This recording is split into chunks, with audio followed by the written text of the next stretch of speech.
everybody. Welcome back. YouTube.com/GeekAloud. Thursday night, 8 p.m. This is the Gaming Enforcement Agency. Directly under me, second slotting it this evening. Unky Dunky, how are you, my friend? Mate, doing very, very well this evening. Ready to talk some video games. Excellent. I love it. And third slot of this evening is Bully. How are you, my friend? Oh, I'm doing very well on an RPG kick at the moment, so we'll get into that shortly. Perfect. I love it. Let me tell you, fine folks at home, how this here live stream will go. First off is games, interrogation, and deliberation. It is the count them, 7 games that the three of us have gone hands-on with this week.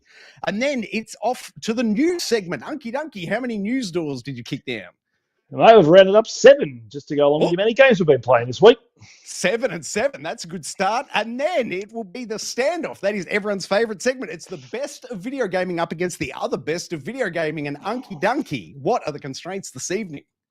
Mate, this evening, I should have been playing all my big games, but there's nothing really out at the moment. So I've gone rogue. I'm playing roguelites at the moment. I'm just finding they're jumping in, having a bit of fun. So with Unky going rogue, we're going to ask, what's our favorite or what's the best roguelike or roguelite game amongst these 7 entrants? What? 777. That's got to be a good thing. And then fourth segment is the audience integration. And Bully, if you could please be on patrol in that their YouTube chat, flick up any comments as they happen in real time. And if that doesn't happen, we can get to them at the end. Does that work for you, mate? Certainly does, and I'm glad we've got 777, not 666. Otherwise, some of the tech issues we've had in the past, that might come back to hurt us.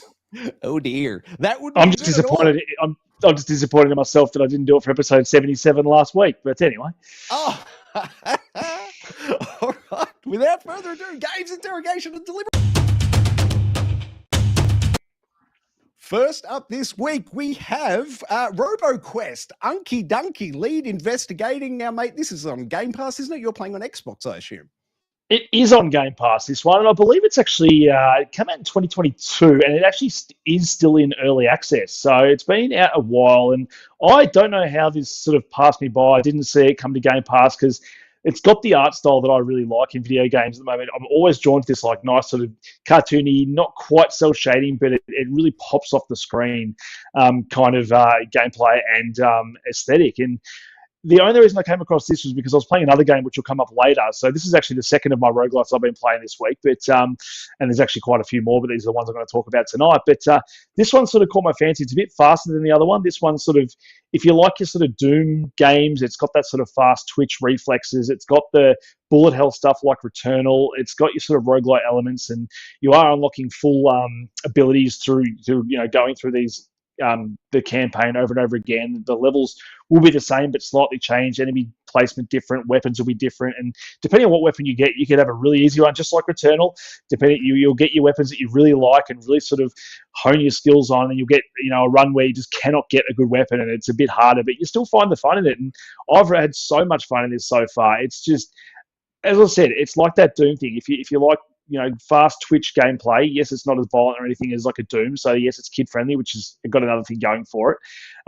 It is hard at the start before you start unlocking some of your sort of main abilities, which gives you the ability to actually unlock more guns at the start of the game. So you always have your pistol, but you can go off the beaten path. There's always these purple areas where if you go through and defeat the enemies and do a slight little sort of puzzle platforming mechanics, so Troy may never get the extra weapon at the start of the level.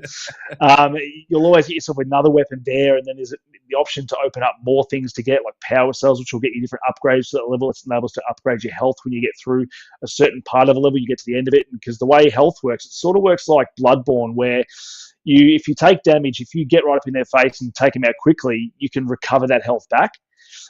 Which sort of risk outrageous reward. So you can sit back with your sniper rifles if you want and sort of try and take less damage. But if you start taking damage, you're going to want to get up in front and personal. So I find myself sort of playing sort of maybe a shotgun in one hand, a sniper or a bow and arrow in the other. So you can sort of sit back if you need to, but then go all hands on if you need to as well. But then you've got 5 different classes currently with early access. I've unlocked 1, so I've got 2. So I've got the starting class, the Guardian, which is more of like a sort of, you've got a shield and you're a bit more tankier than the other class I've unlocked, which is the Commando.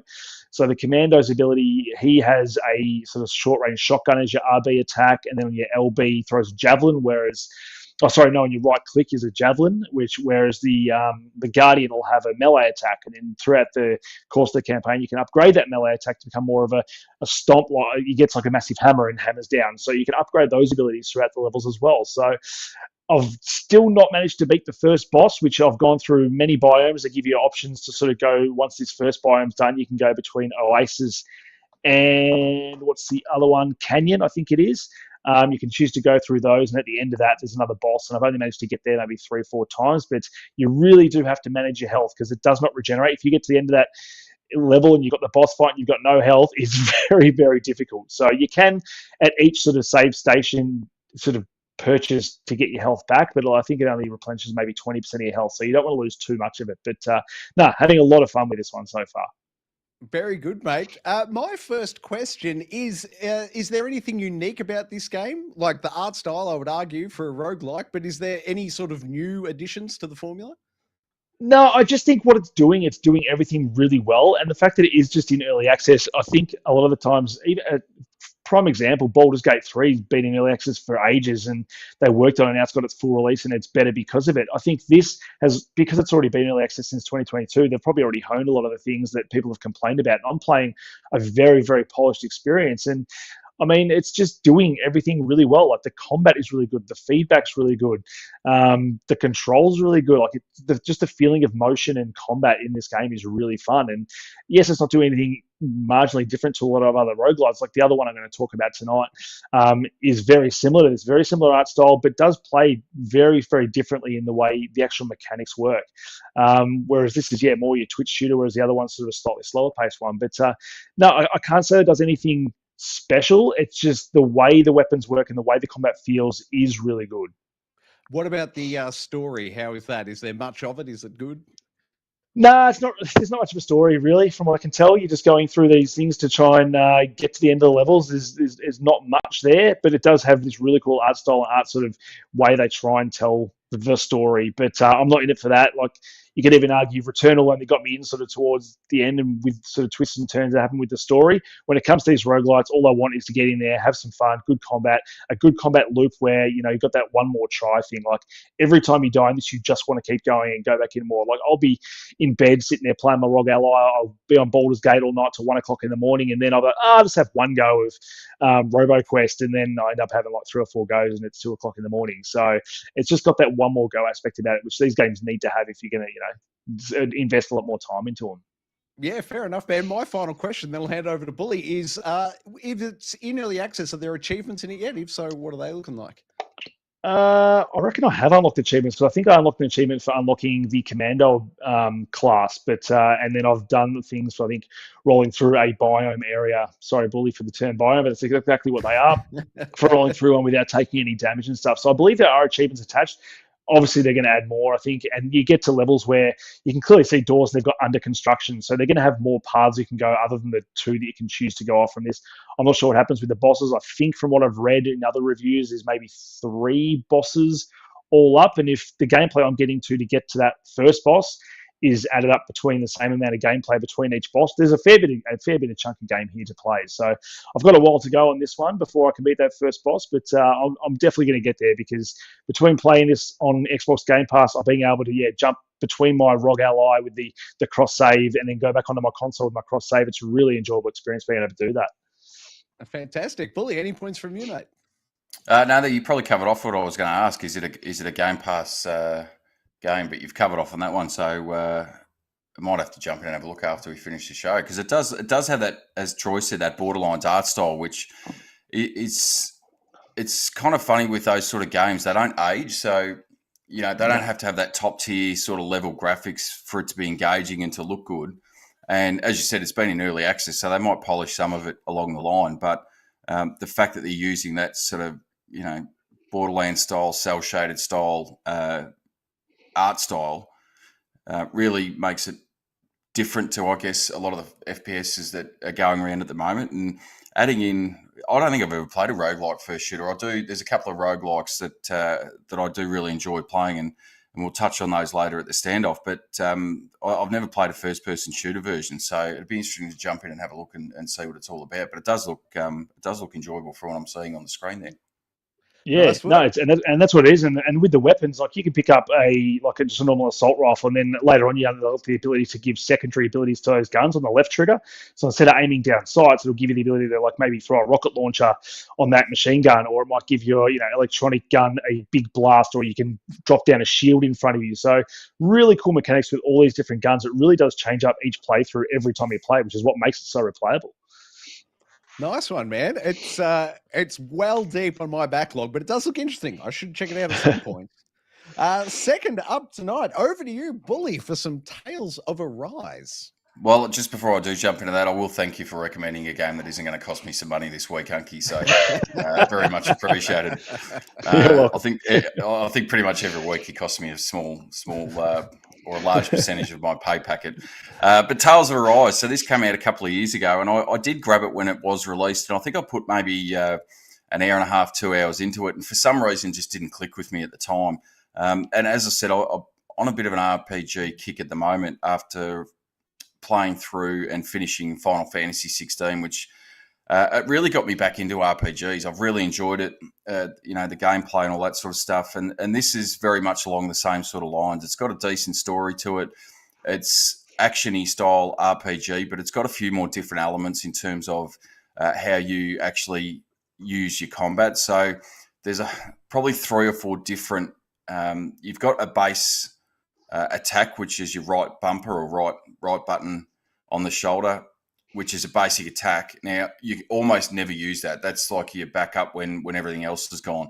But what you can see on the screen, if we get into one of the fight scenes there, is what you can use is your face buttons to do, in essence, a special attack.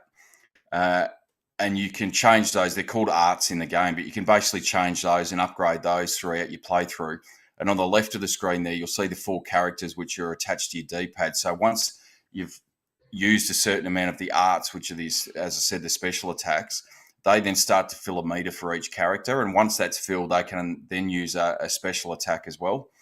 And then on top of that, there's another attack that you can, as you're going through, and at certain points battling an enemy, it'll come up on screen with a timed attack. So if you tap any of the up, down, left, right on the D-pad, it'll come up with an attack where 2 of the characters will then combine for a high impact and high damage attack. So there is a little bit of strategy into how you're playing it, and it's probably a bit deeper in terms of the combat than what we got in Final Fantasy 16. So I'm really enjoying it. As you can see on screen, the art style, I really enjoying it. It's probably a bit hard to gauge from what we're seeing on screen there, but the cutscenes are a bit of a mixture of what looks like, a cartoon anime. It looks really good.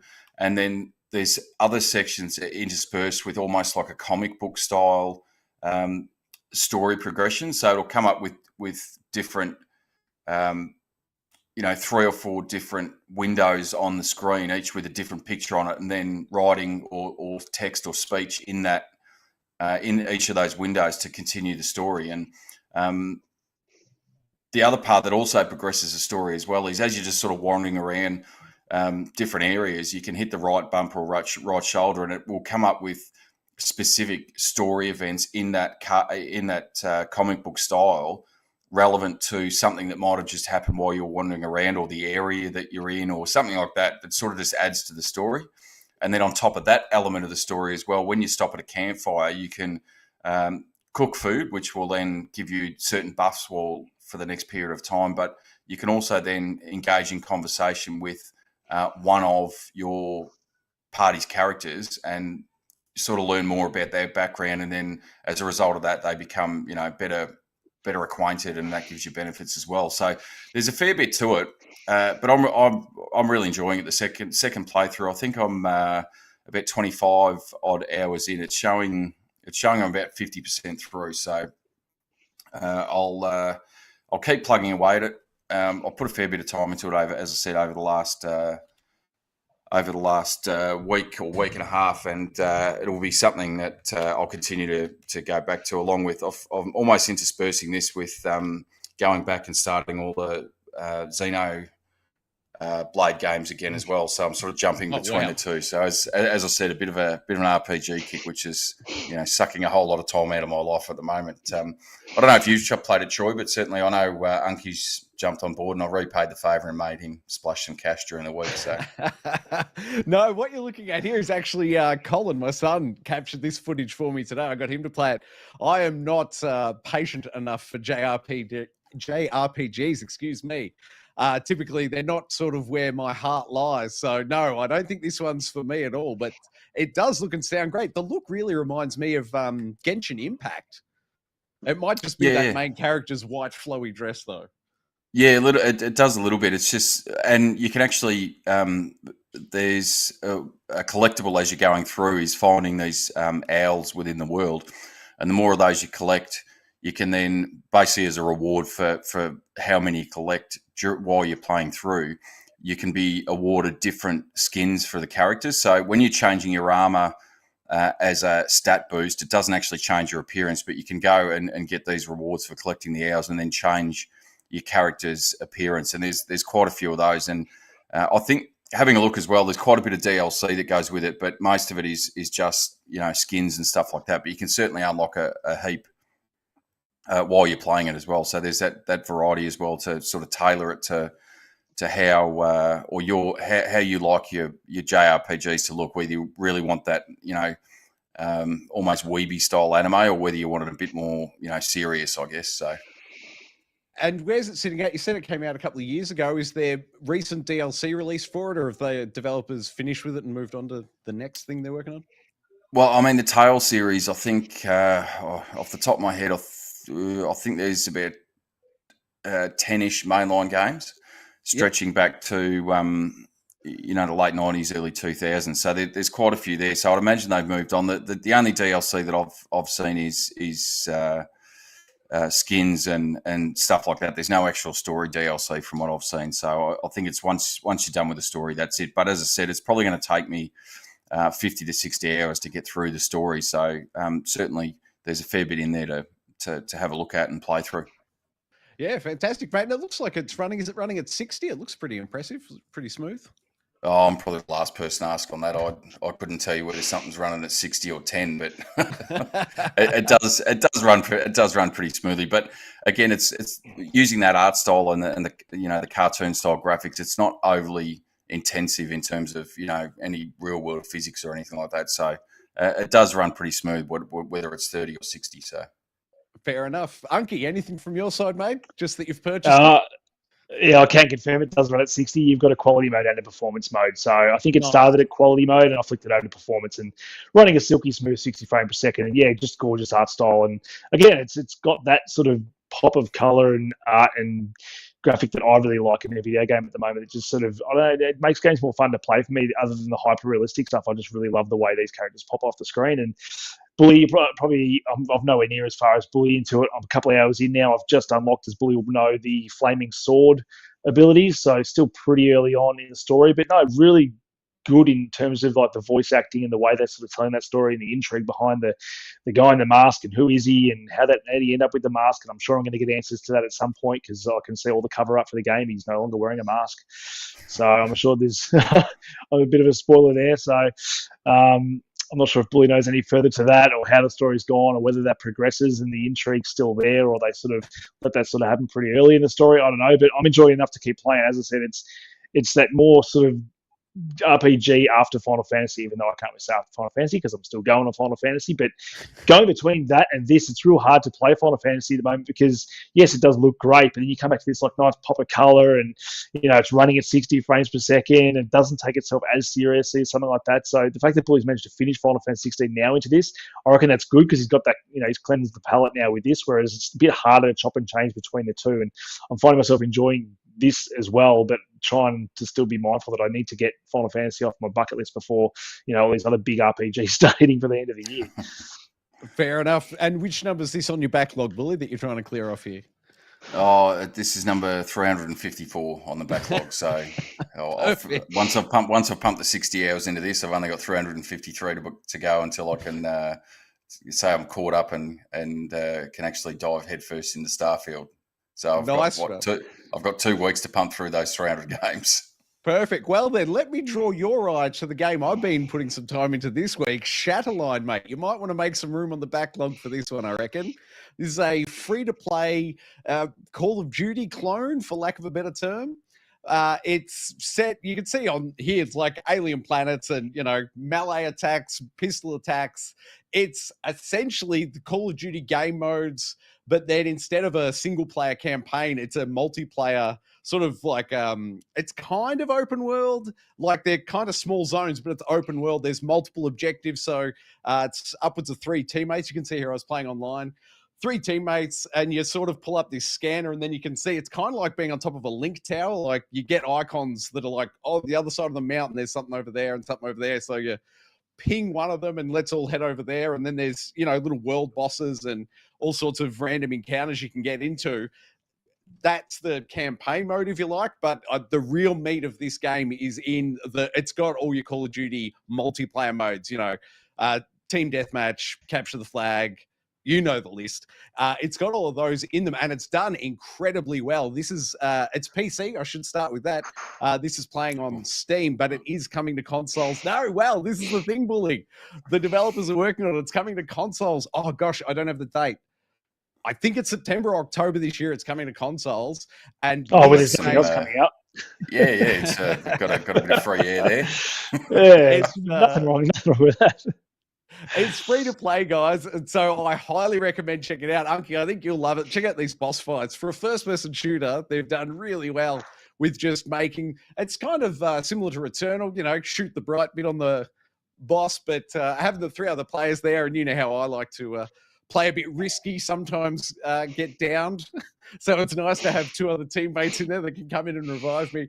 But this game is rock solid, incredibly well done. As I said, free to play on PC. So Unky Dunky, I'll charge you, man. Can you get it on the, and I'm blanking on the name of your handheld device? On the ROG Ally. It might be able to. If it's a newer release, generally they do work. As long as they've got controller support, generally they'll work on a Steam Deck or the ROG. So I could potentially have a crack. Support. Well, there you go. So it's free to play. What's download size on it? Oh, that's a great question. I think it was in the mid-20s, but don't quote me on that. I feel like it was around 25, 26, but I could be way off on that one. I've downloaded a few games this week. I think I've still got 60 gig or so on the ROG at the moment. That's with Baldur's Gate taking up a lot of space at the moment on it. But no, it's definitely looks like a bit of fun. I could probably consider if they start saying cross-save, cross-progression. If I can go on my ROG and then play this, and then there's, for whatever reason, I can log into the PlayStation or Xbox version and have all my progress play over, I could definitely see myself doing it. Yeah, it would be great. I hope it's there because I'd love to keep playing this when it does hit consoles. You can see it. Sorry, I forgot to mention earlier. It's hero classes. There's 8, I think, classes, and it's a standard. The team can only have 1 of each character, so the longer you take to pick, all the others ping off, and there's progression for each character. The more games you can see there, standard battle pass. Kill enemies with this gun, weapon type, character, what have you. Get through. There's blueprints at the top. You convert those into guns. That's the sort of unique hook I've seen in this one. You complete a challenge or quest, they'll give you 25 blueprints. Once you've got 300 blueprints, you can fire up this machine and it'll, spit you out a really nice weapon.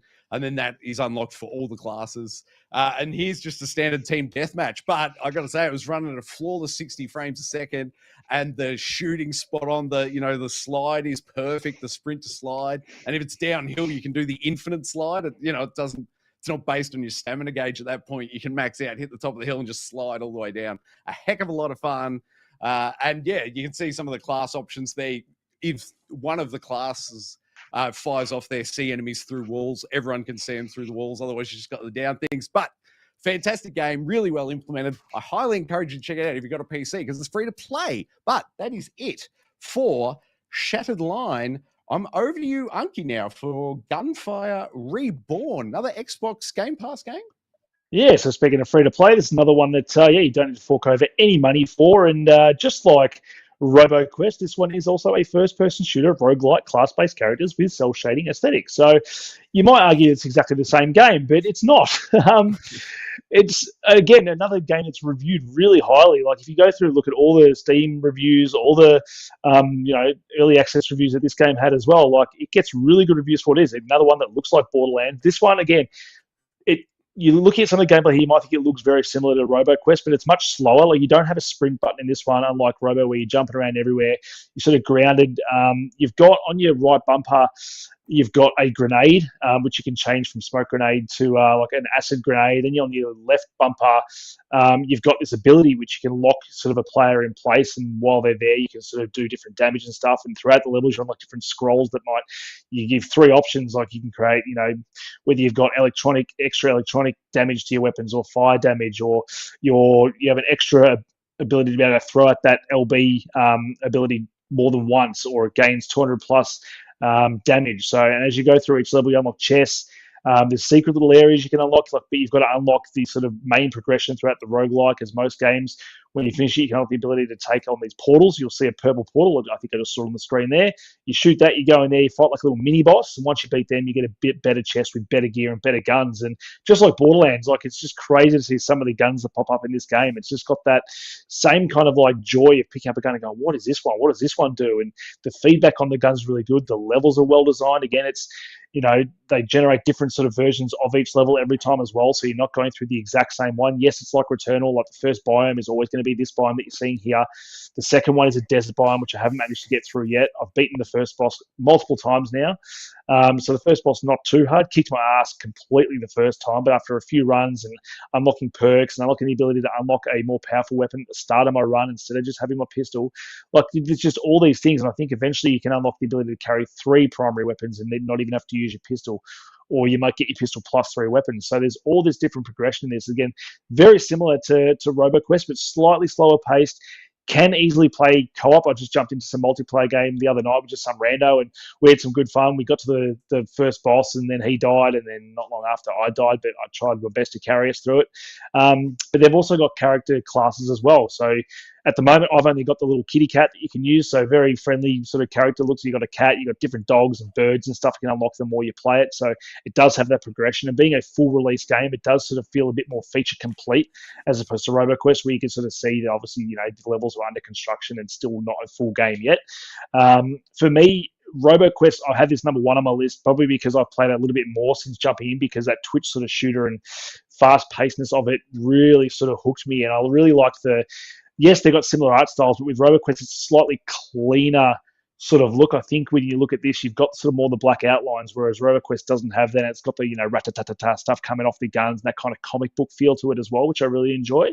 And then every time I think I enjoy RoboQuest more, I jump back into this game. I'm like, no, I think I like this one more. So it's a give and take. It's just sort of what you feel like, whether you want this sort of slightly more slower, methodical gameplay experience, or you want that fast-paced Twitch thing. But I think they complement each other really, really well. And it's all come down from since, like, I don't think I enjoyed this genre as much as I did ever since playing Returnal, but I've been craving experiences like Returnal since that game came out and haven't been able to find anything that sort of scratched that itch. And these two games are both doing that. And the game that's actually on the Standoff, which I won't mention just yet, is the exact same thing. Like, with Remnant 2 coming out and being a similar sort of style game as well, with its not quite as roguelike stuff. It's got a bit more sort of regular sort of progression system, but just being able to play these games is just so much fun. And at the moment, when I'm just sort of at home and don't have as much time to sort of sink my teeth on, can't be bothered to sit on the sofa for ages, being able just to jump into these bite-sized experiences, have a game here, have a game there, or, one game turns into 10 games, it's a lot of fun. And with both of these on Game Pass, being able to flick between the ROG Ally and my save progression back onto the TV, I can play them at night up in bed and come back down in the morning, and there's my progress there. So no, lots of fun. Is it, sorry, so how many are you playing simultaneously? Well, I've only mentioned those ones, but I've also, there's another one as well that I've also played on the ROG, which is, I won't even mention it, I'll talk about it next week, but that's a bit more serious and fast-paced than this even, and that's another one that's got really good reviews. I think it's PC only at this point, but I'm probably jumping between about maybe 4 or 5 different roguelikes at the moment. They're all really enjoyable. You have a far greater capacity to keep your mind across things than I do, man. I can only do one genre of game. I can't dual fist the same genre ever. The most annoying thing is because the slight like control on it is it takes a little bit sometimes to sort of get that muscle memory back. The most annoying one is the one I'm not talking about, is because there's no reload, the grenades on the X, so every time I go to reload my gun, which you can't do, I'm throwing a grenade and you get damaged by it. So I'll run up to like a final door after a big battle and just throw a grenade and just destroy my shield and my health. I'm like, damn it! So it can be very frustrating. That's the only thing. It's hard bouncing between all these games, and obviously with man and finger arthritis when it comes to controllers these days. Troy, I don't know if it's probably best suited for you. Jump and maybe just pick one.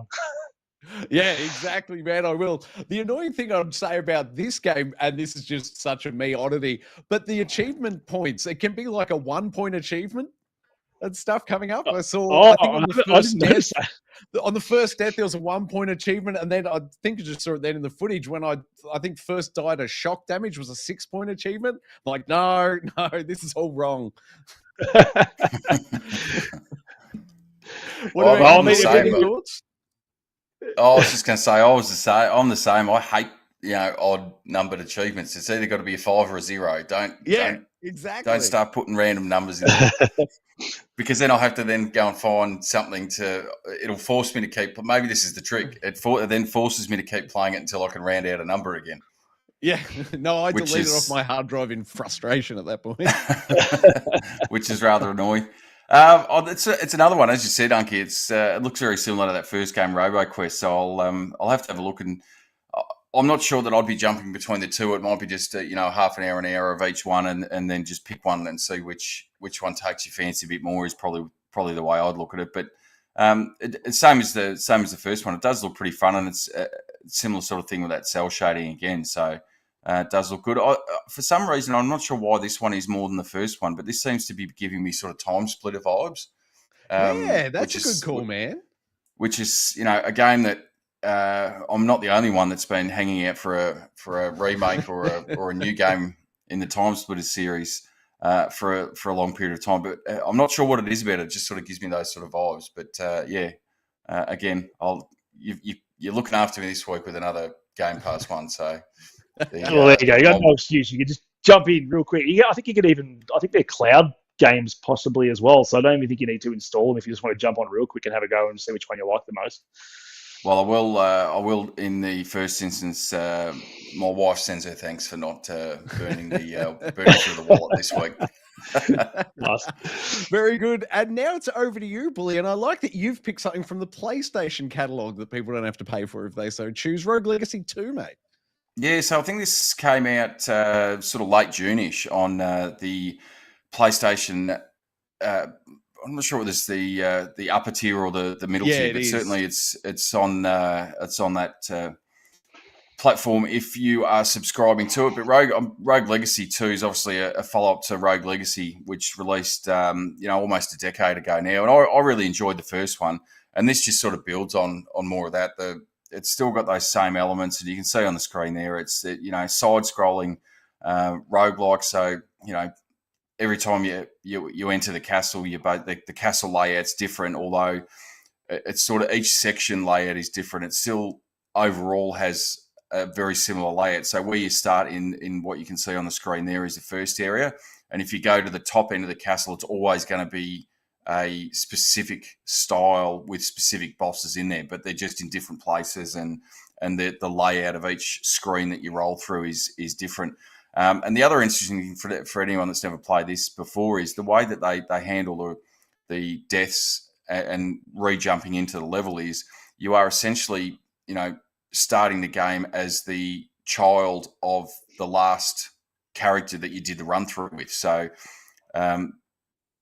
with that also comes what they give you traits for each particular character. And in this one, you can pick, when you start each run, you're given 3 options that you can pick, and there's different classes as well. So and you can unlock more classes as you go, but there's different traits that come with it as well, which also makes it pretty interesting. So you can have things like, you can see on the screen there, you've got a normal sized character. You can have some that have a gigantus trait, which makes them, 2 or 3 times the size. You can have some that have dwarfism that are, miniature sort of Mario without the mushroom size as you're scrolling along. And even to the point of, you can have color blindness. So the screen's black and white, or you can have, I can't remember what the name of it is, but it's basically like an old time, almost that sepia brown style tone to the screen instead of the bright colours and all the rest of it. So there is literally every time you play it, it's not just the level it's changing, but the way you play it is changing as well, depending on what class you use and what abilities you've got. And then you've also got magic attacks which change each run and all that sort of stuff. But it's like Unky said with some of those other games, it's one of those games that you'll play through it and you'll get to a particular point, and it might be that you've picked up the wrong item that's caused you to lose some health or increased your health loss or stuff like that, and you immediately just want to jump back into it and have another run, which in my opinion is really the sign of a fantastic game, that you just want to keep getting back into it, and it's got that little thing that whatever gold you collect in each run, you hold on to that gold so that you can then utilize.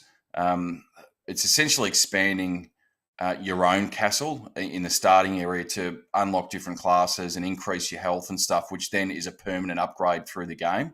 Or you can go to the docks just before you get the boat across into the castle that you play through, and in those docks you can start unlocking. If as you're going through the castle you find blueprints and stuff, you can unlock better weapons and armor and different magic abilities and stuff like that. The only issue is once you then enter the castle, your gold resets to 0. So whatever you've got, you really want to spend it upgrading as best you can, and then you're back to 0. And then it's depending on how good your run is how much gold you come out with to increase. And the longer you play it, the more gold you obviously need to increase the different abilities. So you really have to get further and further into it with each game, and it really lends to that with being able to have those permanent upgrades while you're going. But again, I've really enjoyed it. It's one of those ones I've sort of, since it released onto PlayStation Plus, I've sort of 2 or 3 times a week I'll jump into it for half an hour, just to play through it and just have another crack and see how far you go. But really enjoying it. I'm not sure if you guys have jumped into either the first one or this one at all.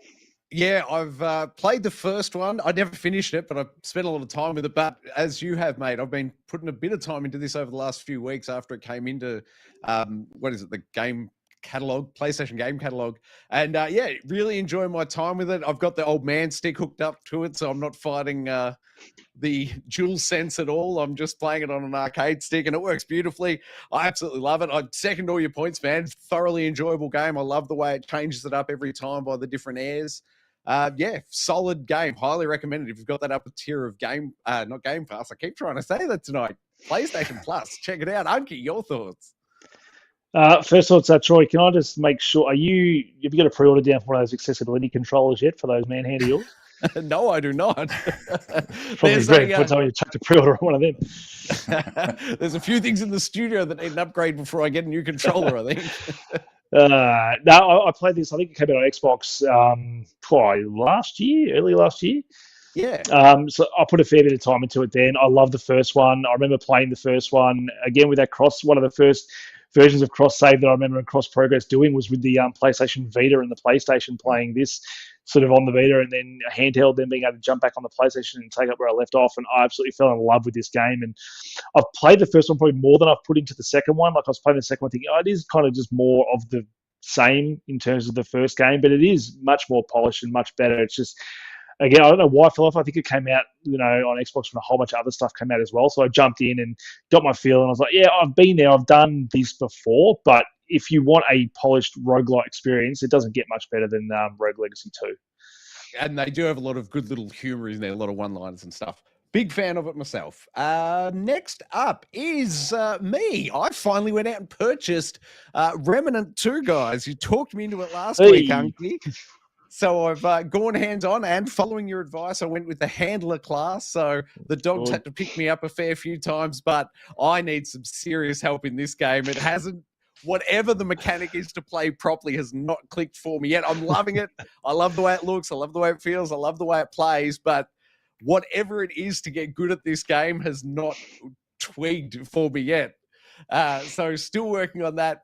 I think it's about to come up, but I like that no one mentioned this, so I'll throw this out from the last couple of weeks we've been talking about it.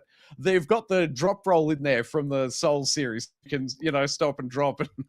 go through all the boxes and trays and everything. And they've got the sounds right, the looks right, the feels right. So they have pulled from those other genres really well.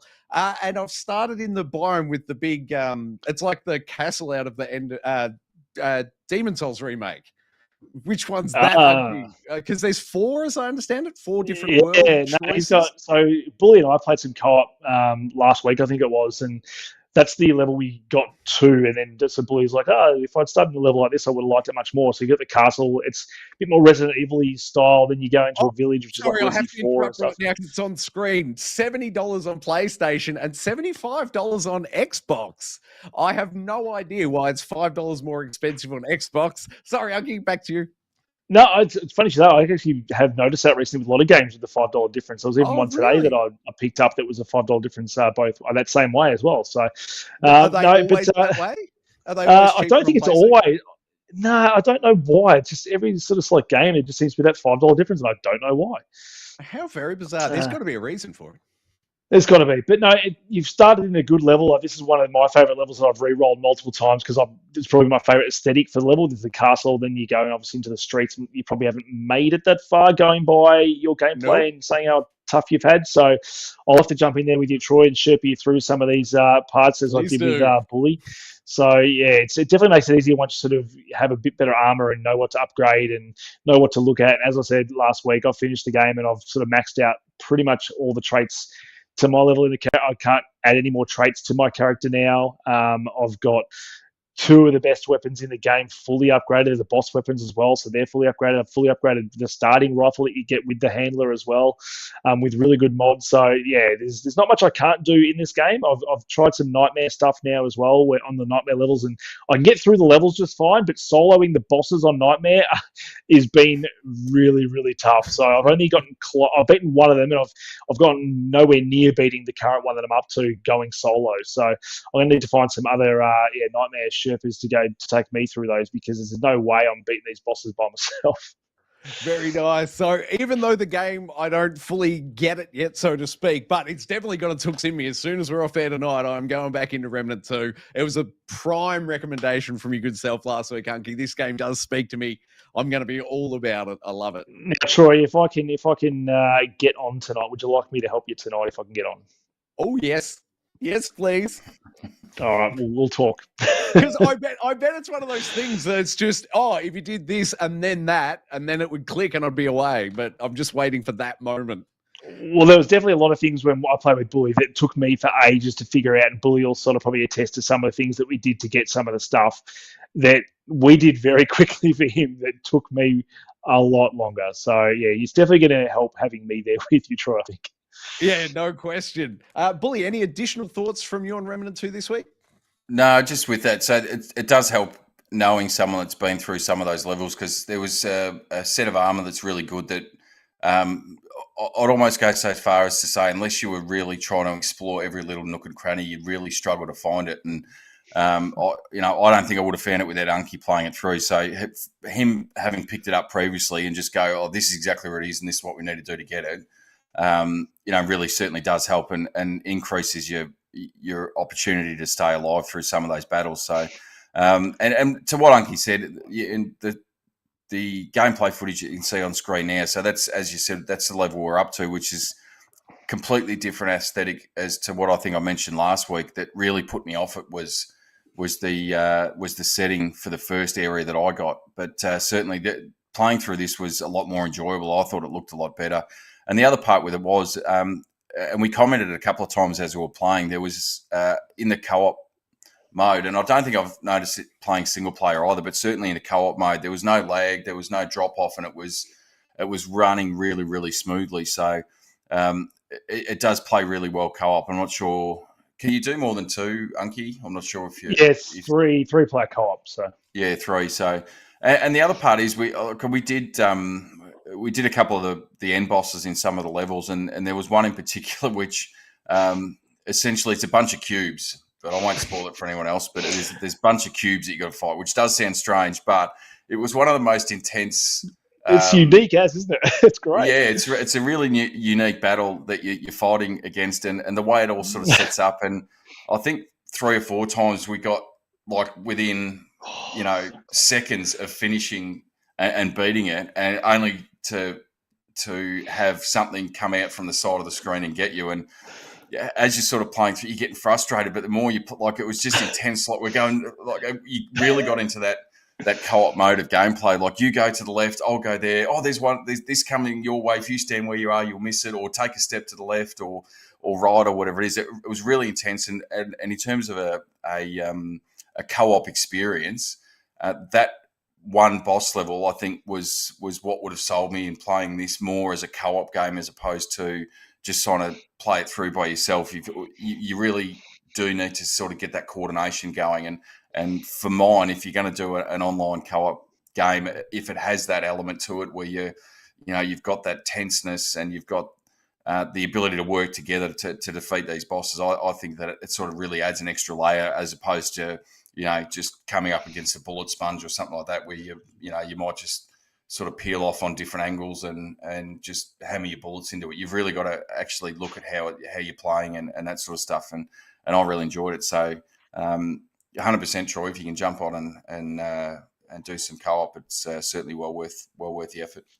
Yeah, I'm keen. Thank you for the offer, and I'll definitely take you up on it. But even without having a co-op partner, I would still be 100% going back and smashing my face against it until I got it. It certainly has me very, very interested.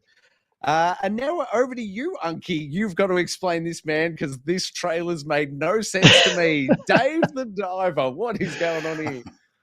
Dave the Diver. So this, again, a game that only came to Steam, and the only reason I play it now is because I've got the ROG. So not a PC game at all, but the fact that this game is only on PC, I don't think there's been, I've just had a look, it doesn't look like there's any release date or any mention that it's coming to consoles, not that it couldn't. It's got PlayStation Plus or Game Pass written all over it, but an enjoyable, weird little experience. It's like a sim, it's a roguelite, it's got all these random things, but essentially what it is from the start, in its simplest term, is you play as Dave the Diver. You call to this area, you go down into the ocean, and it sort of procedurally generates a different version of that ocean each time. And you essentially got this spear that you're fishing for. You'll get all the different fish, and then at one point they go, well, now that you got all these fish, we want you to help me open up this sushi restaurant, which is on the island as well. So you get your 2 dives. You get a morning and an afternoon dive to go down and get as many fish as you like. And then you come back up at the night time and you open the sushi restaurant and you create dishes, and then people come in, you got to serve them sushi, and it's got a really quirky art style, really quirky characters. You got to serve drinks as well. Eventually you can recruit like staff members that'll help you do that, so you can do more things. There's this whole side campaign about mermaids under there, and you will eventually unlock guns and stuff and shotguns to take on sharks and boss fights and all that stuff. You come back up with the money that you earn. Like, you'll find hidden chests down under the ocean. You'll find gems and jewels and shells, and you'll get all these different characters you can call on your mobile phone. They give you all these different abilities, and it unlocks at a nice steady click where you don't feel too overwhelmed at the start. Like, I still haven't unlocked all the mechanics for this game, but there's so much stuff in there that I've already unlocked, but it's doing it in such a nice regular click that you never feel overwhelmed with it.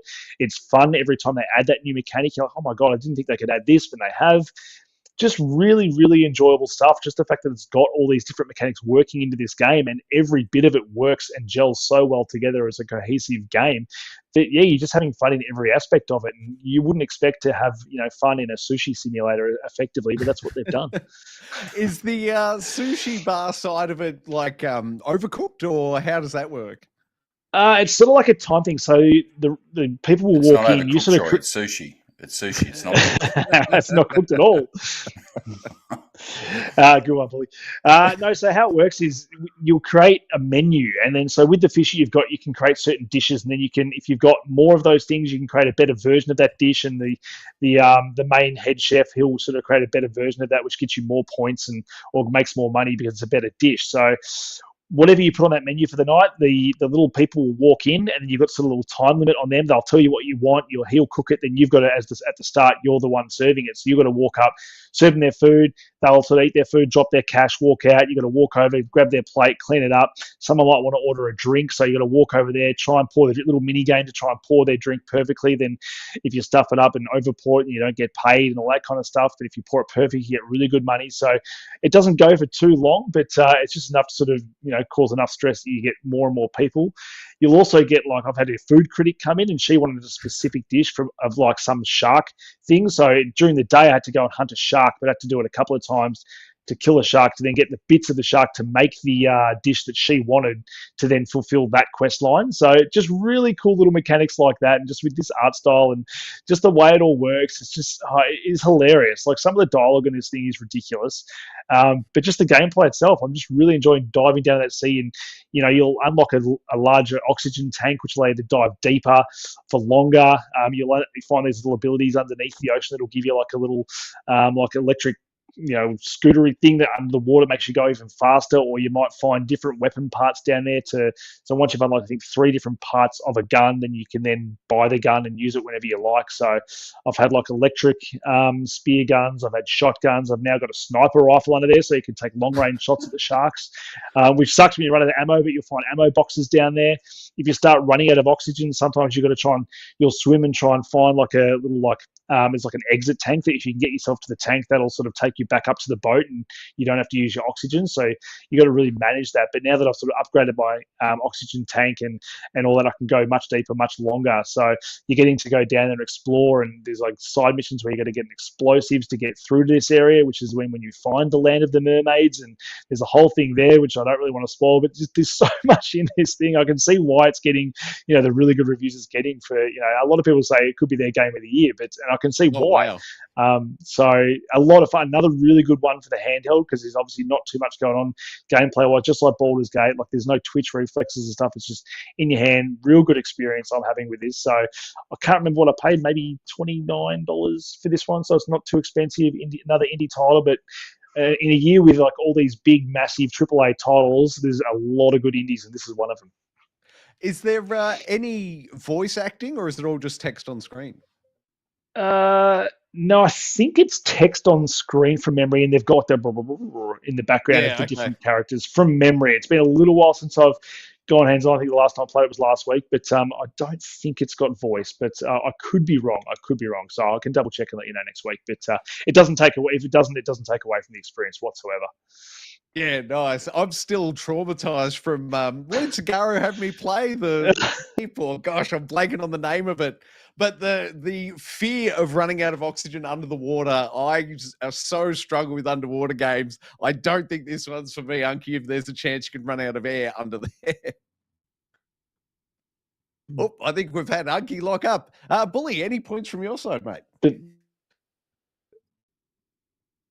You might be mute, Bully. Holy moly, we're having a fun roll here. No, that's all right. I can unmute myself fairly quickly. It does remind me of like a mid-90s style, PC game is the art style that it really reminds me of. Almost that, Monkey Island type with the pixel art. It does look like a bit of fun, but again, I keep going back to that backlog. And if it's PC only, I've pretty much wiped the PC off my gaming repertoire and have done for a fair bit of time. So unless it's going to make its way to a console, I'll probably just have to enjoy the videos that Unky's got there. And just as we mentioned that, Troy, if it might bring you back some bad memories, but Tygaro's just jumped in the chat and said it's Death in the Water 2, Troy. Death in the Water 2. Pass from me on the underwater games. Whoa, what happened there? Something very arid. Stand by. We need an active reload. And I don't think I have the button. Oh, no. Stand by, people. Technical issues.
Back to me.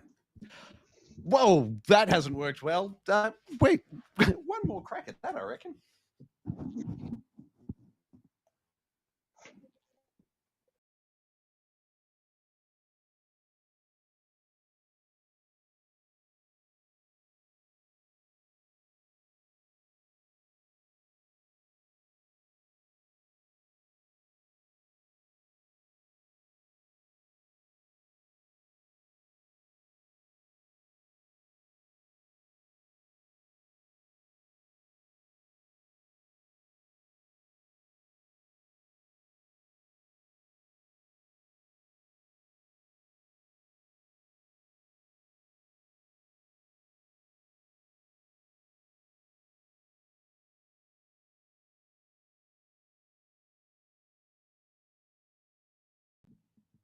Apologies, everyone. We are back now. I think it's working.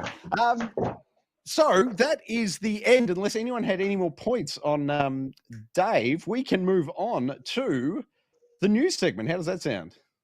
Sounds good. Unky Dunky, who has the right to remain newsworthy this week?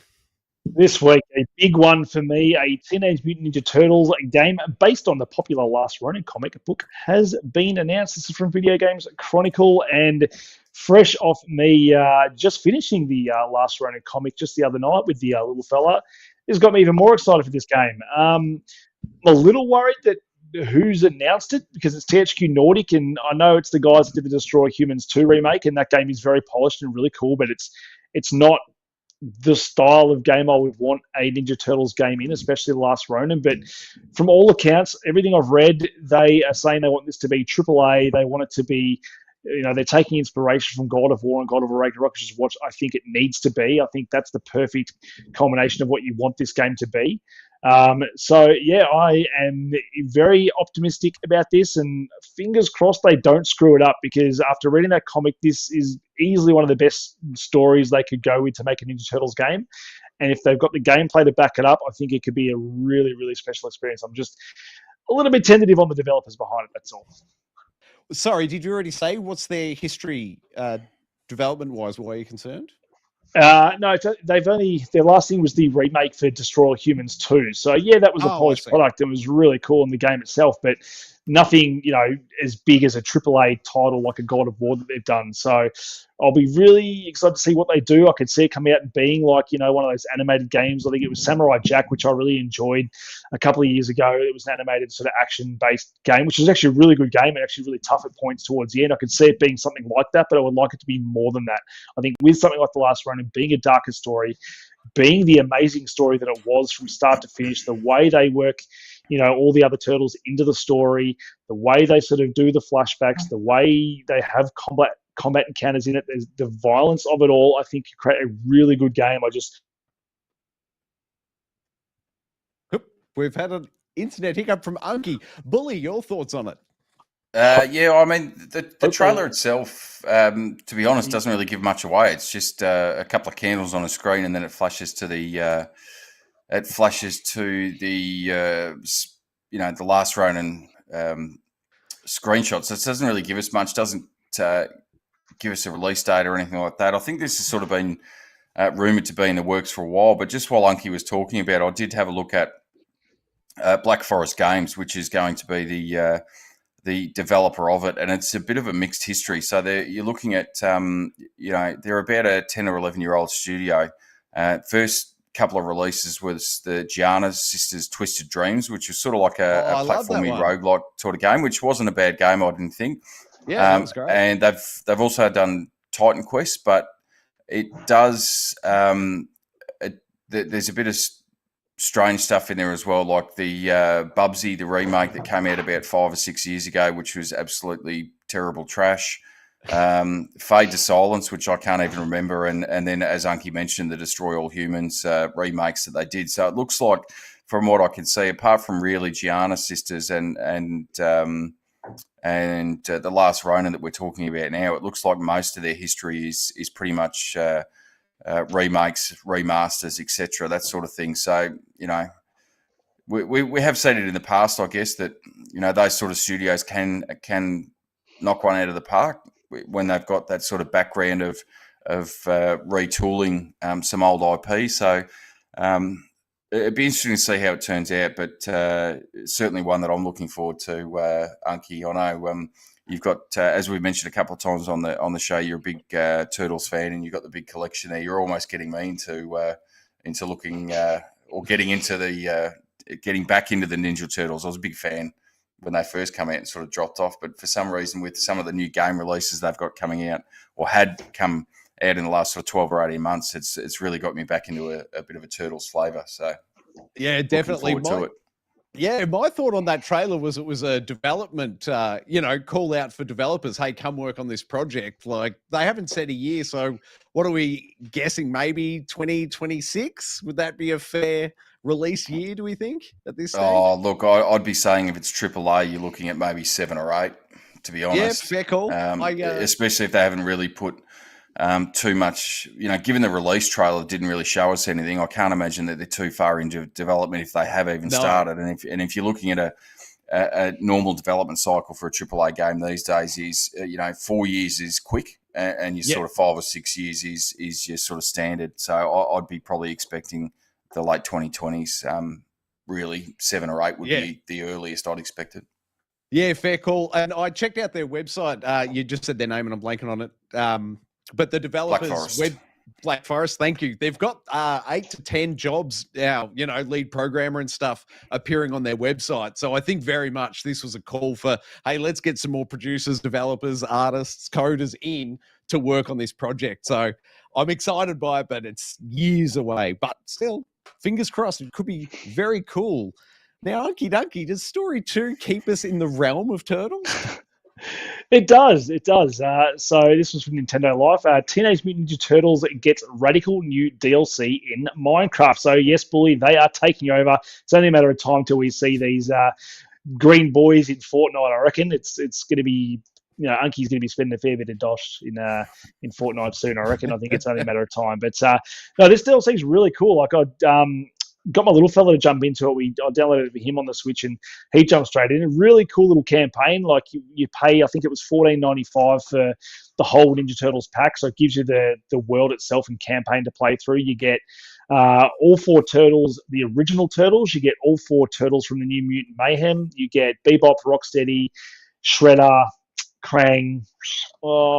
There's a couple of others, maybe Tokka and Razor as well. But there's a whole cast of villains and 8 different turtles to choose from as well, which I think is a great value for money, especially for a Turtles fan like myself. But being able to jump in there and you got this story, you go see Master Splinter and he sort of teaches you the mechanics of how the swords work and throwing ninja stars and building up your little ooze canister to do a super move, and then you're off and out of the sewers and into the turtle bus or turtle truck, and then you're driving that around to the little open world New York City, and the first mission you go to sees Bebop behind in a kitchen cooking patties. He's got a little chef's hat on, and he sends the foot soldiers after. You got to take out those little minions, and he goes on a little foot chase. You're running, back alleys and chasing him up ladders and stuff, and then getting a boss fight with him. So really cool little content, not just sort of your normal Minecraft stuff, but being able to sort of just jump in there and do this Ninja Turtle stuff is just awesome. And it's, for all the kids that love Minecraft that may not even know what Ninja Turtles are,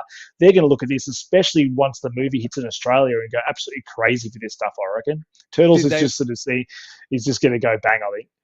Definitely. Did they get the Ninja Turtles theme into some sort of 8-bit musical score? Not even 8-bit. Like literally, you roll into as soon as you come out of this, it's so epic. You come out of the sewers, and then as soon as you jump out in the bus, it just goes Teenage Mutant, and it plays the whole song. It is so good. Nice. And then the song, sort of the music of that song, just permeates throughout the whole time you're playing through the world. It's so well done. It's not just a cash grab. They've done it properly, which is good, because if you're going to spend money, even $14.95, that's not even spending much money. Like a skin will cost you $20 these days just for one Street Fighter. But this gives you, like, as I said, 8 turtles plus all the villains. You can pick to play whichever one you want as, and it's really well done. And you can play up to 4-player multiplayer as well, and everyone can have a different turtle, and it's just really good. Does Casey Jones make an appearance? Yes, you can pick Casey Jones. I haven't seen him in the story content yet. We've only sort of really early on, but yes, you can play as Casey Jones. Excellent. So they've now got hockey working in Minecraft, I take it? Oh, they probably will at some point. But actually, I should have. There'd be a third story if I'd added it today. But there's actually they announced more DLC. I think they already announced a DLC for Shredder's Revenge, but they've now announced Karai is going to be a playable character, and they're doing all this extra time jump stuff. And they've got the black and white turtle stuff coming into the Shredder's Revenge game as well. So the original comic book style Ninja Turtles are coming into that, and I think that's 29th of August, so not far away. Oh, very cool. Well, I'm keen to check that one out. Your thoughts on this one, Billy? Look, I'm not a big Minecraft fan, but you did mention the price there.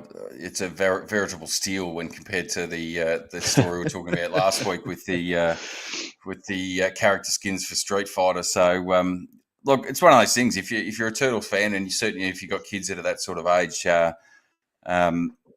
it does actually look pretty good. And if it's got an actual story and a bit of mission sort of stuff to it, as opposed to just dumping you in a world with the skins on it, it certainly adds a bit of value to it. And it's one of those things that we've got the movie that's coming out or come out. I'm not sure. I haven't. I'm not a cinema aficionado, but it's out in America. Advanced screenings Father's Day, which yes, I do have tickets. There you go. So you'd sort of expect there's a lot of this sort of marketing and additional stuff. And as you said, Unky, I wouldn't be surprised if next cab off the rank is Fortnite, although I'm not sure how they'd get the characters to look, whether they'd fit in with the Fortnite. I know that there's been some strange ones that don't quite fit in the past, so whether they can bulk out the actual skin around the core I guess skeleton of the character model. I'm not sure how that'd look, but we'll see how we go. It might look a bit funny, a couple of turtles running around Fortnite. I'm trying to imagine the Fortnite mechanic where people are shooting at you and you just retract into your shell for a moment and then pop back out and shoot them again. What do you reckon about this for a standoff, Unky? Best Teenage Mutant Ninja Turtles crossover? Oh, I like it. There's gonna. Well, we probably should do it in a couple of months when there's Fortnite's finally hit. But there's going to be a few, I reckon, over the next couple of months. Yeah, well, I feel like we're drowning in them almost. It must be time, I think. Put that in the back burner. Turtles Renaissance, so to speak. Story, what? 3 this week? Story 3. Mirage? Yeah, Video Games Chronicle again with the goods. Assassin's Creed Mirage release date has been brought forward by a week. So, and all these other games are getting delayed. Assassin's Creed's coming forward. So, it's gone gold, which is good. A lot of games go on gold. I think I don't know if it's in the news, something about Starfield, but previously scheduled to be released on October 12, 2023. The game will now be available for PC, PlayStation, and Xbox on October 5. So, it's one of those games I keep forgetting we're getting Assassin's Creed this year, which is weird how big Assassin's Creed is. I know this is a slightly smaller, sort of going back to the way Assassin's Creed used to be, a bit more intimate. But again, it's not doing much for me. Like, I don't think I'm going to rush out and buy this. I might wait for reviews. There's a lot of stuff coming out that I want to play ahead of Assassin's Creed. But I mean, the fact they brought it forward, they're obviously confident. So we'll have to wait and see how this one does. I'm not, as I said, chomping at the bit to play it just yet, though. What about you guys? I am such an Assassin's Creed fan, man. This is a day one purchase for me, no question. I can't wait to see what they've done with it. I love that it's come forward a week and they didn't just put it, behind the deluxe edition or something. True. That would have been an easy cash grab for them. And being that it's Ubisoft, I'm surprised they didn't. Very true. You probably get it 2 weeks early if you pre-order it. There you go. Were they getting out of Starfield's way or something? I'm not sure where they moved from and to. Were they close to a big hitter? No, well, they would have been. Maybe I think they could have been close to Alan Wake and all those ones. And yeah.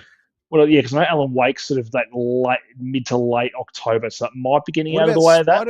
Is Spider-Man late September? Spider-Man's October 20 as well, I think. So that'd make more sense. I would see a big crossover between people who want to swing off buildings and people who want to do the old synchronization point and swan dive. So again, if the game's good to go, why not get it out early and hopefully get some sales out of it and get some goodwill. And if it reviews well, then hopefully it'll just continue to sell through Christmas. Yeah, good luck to them. I know I'm keen to go hands-on. Without Bully present to us, I guess we move on to story 4. Unky Dunky, what's happening with... You're the only one that's played it, so I'm glad you can cover it. Baldur's Gate 3. So again, for Video Games Chronicle, the first Baldur's Gate 3 patch promises 1,000 plus fixes and tweaks. Larian very enthused by player feedback to the game. So the CEO, Sven Vinky, outlined the developers' roadmap in a Twitter or X update published on Tuesday. We're all very enthused by your feedback. It's very rewarding, he wrote. Our focus is now on fixing any issues you report, but we are listening to your suggestions. And from what I can tell, this developer, they just get it. They listen to their consumer. They have, they've obviously spent a long time in this game. There's all that hoo-ha about, other developers don't have this much manpower or this much time to create a game that's this good. But that shouldn't take away from the product they've created and just the product they've got at the moment. The fact they brought it forward as well as a release, and a game this big, you think, bring it forward, it's going to be littered with bugs, and it's going to have that Bethesda stink in terms of not working and all that stuff. But all its systems that work in this thing just seem to work. Like I've just now put in, I was saying to Bully earlier, every night I'm on this game on my ROG and just up to 1 o'clock in the morning putting in 2-3 hour sessions of this game, and I'm constantly astounded that a game that's primarily story based, and for me, someone who doesn't really typically like that turn based kind of combat, it's not that I don't like the combat, but I'm finding so many ways to play this game where I don't even need to be in combat, and that's what I'm finding enjoyable. The dice roll and just seeing if I can land that thing, and with my persuasion and charisma up, I get that extra kick on the dice and see if I can roll those numbers, or because I've done something else in the game that's given me an extra roll, then I can use that if I fail. But then the exhilaration you get from when you roll that dice and manage to turn something around in your favor and not even have to fight a boss. Like there was a mission I had to do where it was kill all 3 head of these goblins, and in talking to one of them, instead of fighting her and like all her minions, I managed to convince her to take me into a room where I was just like getting her to see if she could look at what was wrong with me. And then I just baited her. And then eventually, because I knew what was going to happen, I was like, she's either going to kill me or she's going to lock me up. I'm just like, no, I'm going to kill her now. But because we're in a room solo, it's just her. So we just all pile on her and destroy her. And then I've got these other 2 goblin leaders I managed to talk to. I haven't even killed them yet, but the amount of different story stuff I'm getting out of them and finding different areas in the game just by listening to their dialogue, this game is insane. And the fact that they're working on all these fixes and tweaks with a game that, for me, I've had very little problems with so far, is just insane. I just love the fact that a game this big is being, worked on consistently. And even though they've had all the, past 2-3 years in early access, they're still looking at fixing and tweaking this game. And I think it's up to patch 3 now, and it just seems to run seamlessly. So no, good on Larian. Excellent. Bully, any thoughts from you on this one, mate?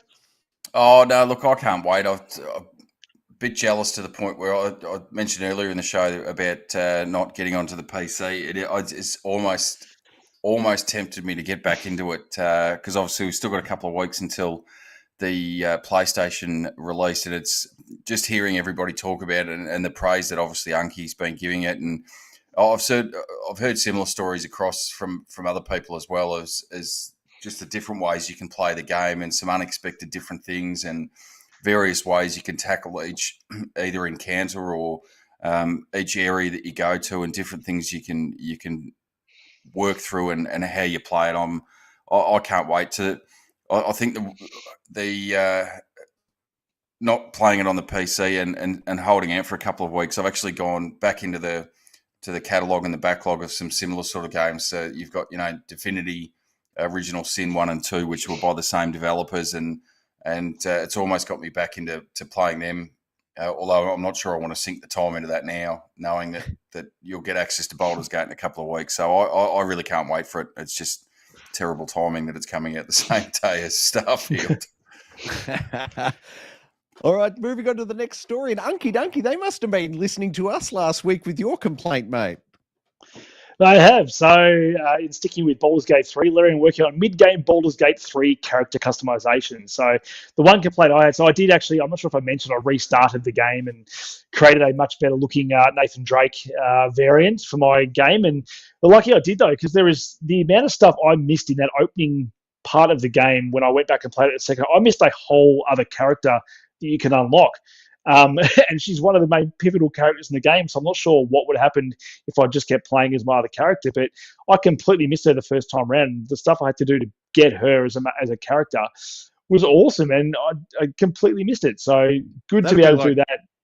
That'd be like missing the tutorial section in Elden Ring, wouldn't it? Yeah, or the manual in Tunic. Um, but it's just one of those things that if you do have any issues with your character, being able to sort of locked in at the start does does make you spend probably too long in that start area where you kind of just want to start playing the game. Like for me, I did just hit all right, that's close enough, it's good enough, let's go. I'll be able to change my character later on, and then not to be able to, I'm like, oh shit, I've now done like 4 or 5 hours with this character, but even that wasn't sitting right with me. That whole time I was playing it, enjoying it, I'm like, I wasn't really into it. It wasn't until I went back and fully created a character that I really enjoyed and liked the way it looked that I really got stuck into this game. So the fact that you can now, well, hopefully once they've done this fix, change that whenever you want, will hopefully alleviate some of those factors for some people, because the character creator is a really good one. Like there's so much depth in how you build out your character, not only the way they look, their genitals, everything. It's just the amount of stuff you can be. I'm not sure if you'll be able to change genitals halfway through the game, but who knows? Larian's probably going to do everything they can to create all these different experiences for anyone that wants it. Any gripes they might have, they're probably going to be thinking of it before we do. So, good to see they're thinking ahead of this stuff.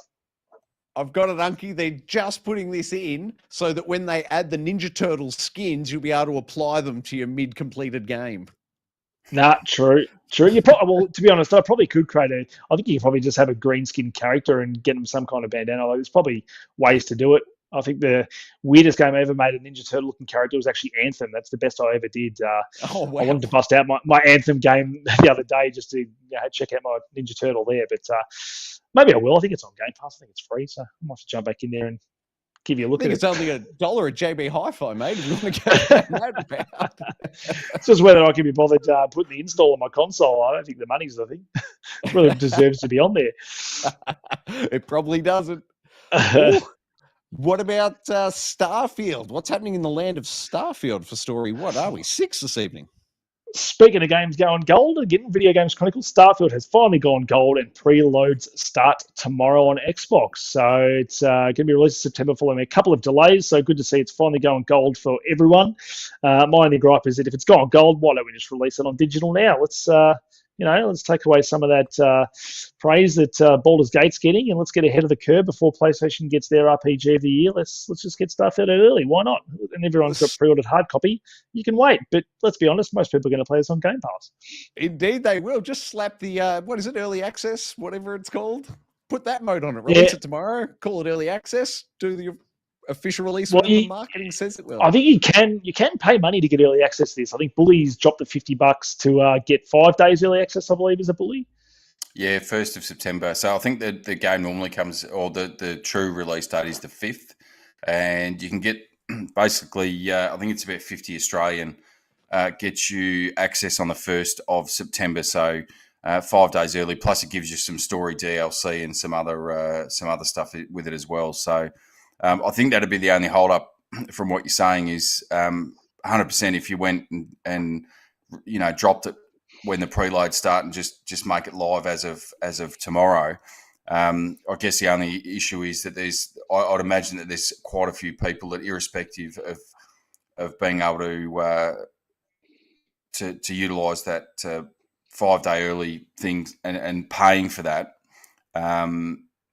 I'd imagine that they'd end up costing themselves a bit of money, because we saw it, I know, with Hogwarts Legacy. I think there was, if you pre-ordered the deluxe edition, I think it was, that you got the 4 or 5 days early on that, and there was quite a few people jumping into that early. So I'd imagine this is one way for Xbox to sort of recoup and some of the development costs. Obviously, they're hoping that it'll increase the amount of Game Pass subscribers, but obviously an injection of even if it's only a couple 100,000 people at $50 a hit, that still gives them a fair chunk of change back in their wallet off the get go. So that'd be the only thing, is it costing themselves some coin that way. That's a great point, man. Do we think there's going to be early reviews, or because Bethesda were the first ones, if I'm not mistaken, to start saying, no developer or media keys, they can get a hold of it day one with everyone else. Are they continuing that trend, or do we expect there'll be a few reviews up early before Starfield's? My understanding with it, So my understanding with it is that they will provide earlier access than the first two reviewers. How early that ends up being, I'm not sure, but my understanding is that it's going out this week or early next week to reviewers, and I'm not sure whether there's an embargo attached to that. I'd have to assume there is, but the reality is with it, Xbox and Bethesda are really hinging a lot of their success on this game. So I can't imagine in any way, shape, or form that it's not going to live up to the hype in some fashion and be sort of really what we expect it to be. So I don't think they've really got anything to hide in terms of what we've seen in the past with some developers that won't send out review copies, or the embargo is the release date, that sort of thing, because they know that their game's not sort of up to scratch. I really think that that Bethesda have got it squared away, and it is going to be the success that Microsoft are hoping that it will be. And if it's not, they'll just be able to sweep it under the rug with the Activision acquisition. Well, they'll be sweeping Xbox under the rug if this fails, I think. Very good. And sorry, Unky, did you say you going days early with Starfield, or have they not got your coin? No, I probably will. Any chance to? That's one of my favorite. I've said in the past, it's probably one of my favorite pre-order bonuses to get is early access. Just I like the feeling of playing something before other people are, or getting it as early as I can after hearing the initial sort of good thoughts on it. So, and the fact that I've already had the privilege of being able to play Baldur's Gate, I'm not going to have quite the incentive like I need to play that and sort of bide my time. But that being said, I kind of want to pre-order on PS5 as well, Baldur's Gate, just so I get the early access on that. Because as I said last week, it's as fun as it is playing on a handheld. I'd really love to see that game on a 77-inch monitor. Yeah. Is there a pre-order? If you pre-order Baldur's Gate on PS5, is there early access for that as well? Yeah, so that gives you 6 days early access, I believe, for the deluxe edition. Open the wallet, Bully. Open the wallet. So I think it's 3 days early. So you get, I think it comes on the 3rd, I think, so of September. Damn you. Damn you. I'll save you money with Game Pass tonight, so you can fork some money out. Well, that's my only issue with it, because it's not it's digital only. There's not a physical version of it, which I think it's $120.95. I think for the deluxe. The collector's edition comes with a tin case, though, doesn't it? I'll be able to tell you in a moment, because so the PS5 digital deluxe, so the base game, as I'm just looking up here, releases on the 7th of September. If you do, which there's not much of a difference. The base game on digital is $105.95 Australian, and the deluxe edition is $120. So only a 15 lot difference there. And the bonuses you get in that is the 72 hours early, so on the 3rd, as you said, and then some DLC bonus digital content as well. So thanks for saving my money on the other stuff. I'm just about to hit pre-order on this one. Perfect. Something else you can pre-order, Bully. Story 7, Unky. Yeah, Video Games Chronicle again. Thank you for the news. Modern Warfare 3 campaign early access, beta details, and pre-order bonuses leak. So I think they're going to announce it. I think it's even possibly tonight or tomorrow. I think they said Thursday, which will be Friday for us. Maybe they're doing a little thing and going to tell us for sure what's happening. But it looks like we're going to get campaign early access, I think, by a week for this one if you pre-order it, which... Again, I can see myself doing. I really enjoy the Modern Warfare campaigns, and this one looks like it's going to have some open world levels as well. I think the multiplayer, there's rumors it's including all the maps from the original Modern Warfare 2 and 3 as well. So, no, looking good. It's one of those things with all these massive releases coming out this year. We all forget there's a Call of Duty coming as well, and that's coming in November, just when sort of everyone's just polishing off all those September, October releases. But thank God I've got that 2 terabyte expansion to that hard drive, because it's going to be another whopper, I reckon. Oh, yeah, no question. The question is, will they finally crack the 200 gig install? I reckon they'd probably get close. They'd have to. So is this one grabbing your Bully or not so much? Oh, it's funny because I've really I jumped back into the physical collection during the week and a part of last week with some of the old Call of Duty games. I'm not sure if I mentioned it last week, but I fired up World at War and jumped into a multiplayer game, which is 15 years old at this point, and managed to jump on pretty quickly with playing that. So I'm not sure if I actually like the older style Call of Duty, like the slower paced multiplayer, as opposed to the rampant crazy stuff that's going on with Modern Warfare 2, as much as I have enjoyed that. So I'm not sure. I'll certainly play it. I'm not sure if I'll dole out the pre-order for that one, because there's some other stuff coming out around that time as well. I think there's the Mario RPG that's coming out on Switch as well around that time. So I'm not sure if I'll jump into the pre-order one. Out of interest, though, it's funny because by, all things being equal, by that stage, Xbox will own Activision, obviously the developers of Call of Duty, but due to pre-existing arrangements, the pre-order bonus looks like it's going to be coming to PlayStation first before it comes to Xbox, just as a strange oddity as well. I love it. That sort of stuff tickles me pink. I think that's fantastic. Unky, I know you're a Call of Duty fan. Are you pre-ordering this one, man? I probably will. Yeah, you will. That was a cat, not a whale. Well, I don't know. It was something. All right, then let's move on to Game Informer's list of new releases out this week. Unky, take her away. Oh, I've got a few this week. Everspace 2 for PlayStation 5, Xbox Series X and S is on Game Pass. I have also dabbled in this one this week as well. So Unky's just been flipping between heaps of games. This one, I'm not sure if you played the first one. That was more of a roguelite style game, whereas this one's more of your big open world action adventure game in a spaceship. So I'm not sure if you remember the game Chorus that came out. I think it was last year. Oh, yeah.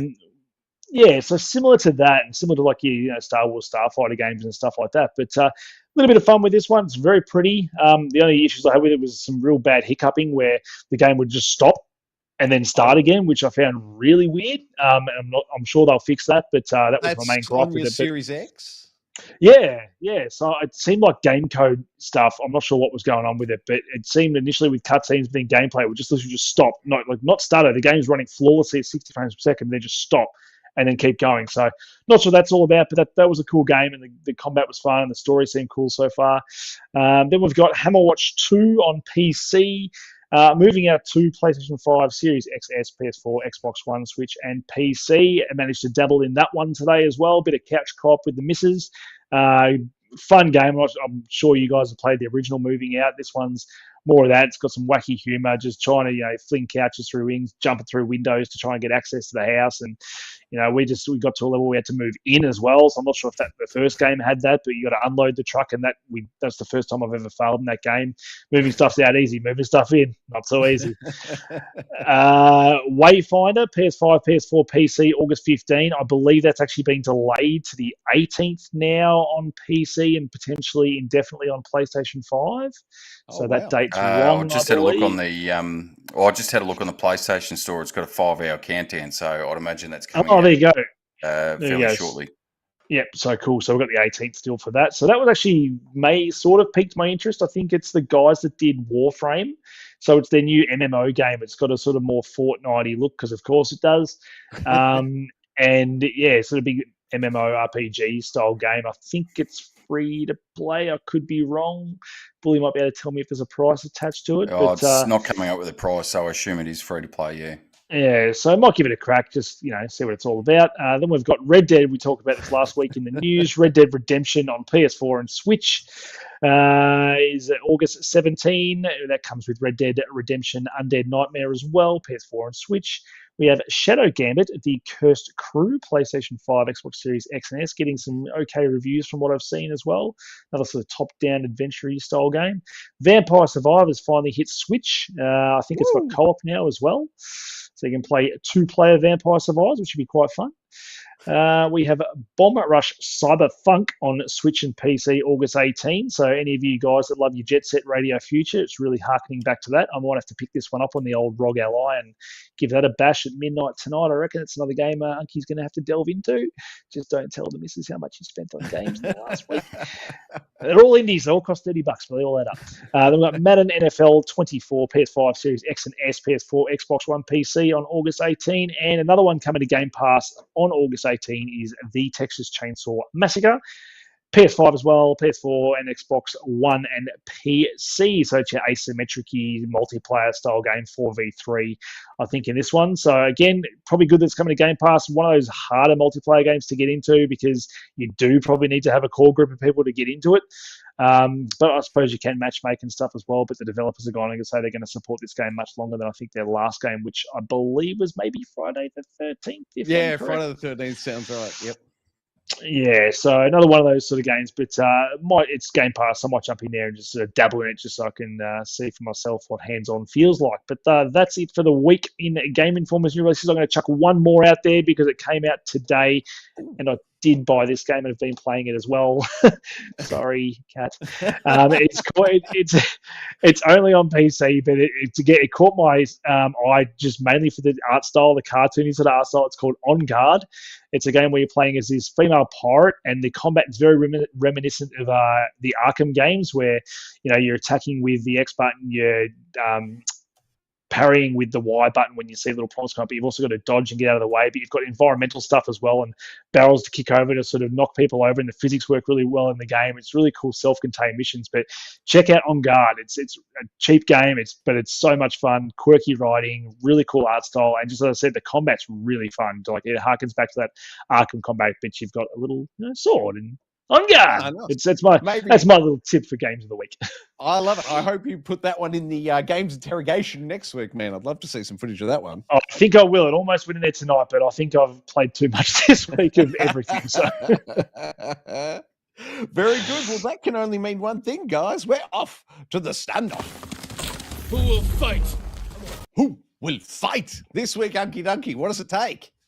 As it's been alluded to, Unky's gone rogue. He's playing rogue games. He's fucking just playing everything.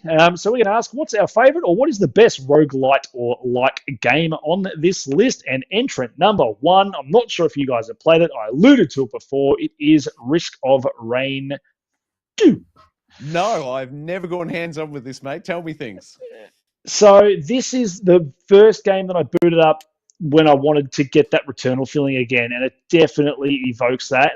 But I didn't put much time into it when I first played it, but just before Remnant 2 came out, I ducked back into it, and I fell in love with this game. The flow of combat, it is full roguelite, so you pretty much start from scratch every time. The only thing that carries over is the different characters you can unlock by doing different things throughout the levels. But I've managed to get all the way through one playthrough, fight the last boss, and then that unlocked one of the characters which I enjoy playing with. But they all have different sort of characteristics, and the main one I've got's got like a long-range gun and different ability. But the way you run through these levels is they unlock different abilities, and you sort of never know what you're going to get. You pick them all. You end up having, you're like a godlike character by the end of it. You like pick up speed boosts, and you like pick up gun boosts. You pick up different abilities.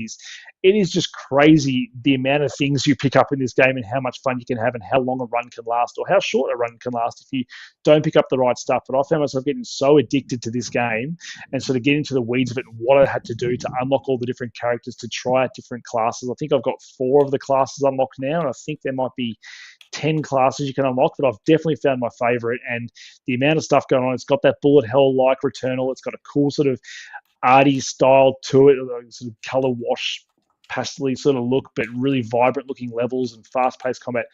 What a game. If you enjoy your roguelites, this is easily one of the best out there.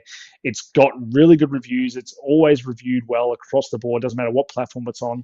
I had it on Xbox, decided to get it on PlayStation because I preferred the PlayStation controller and the feedback you get with it. So I've bought this game now twice. Actually, no, sorry, 3 times. I bought it on my ROG Ally as well. So I bought on the ROG, played on that, and I thought, I want to get this on the big screen, so I started playing on the big screen as well. But no, I absolutely love Risk of Rain. If you want that Returnal kind of feeling of bullet hell and just unlocking incredible guns and abilities, this is the game.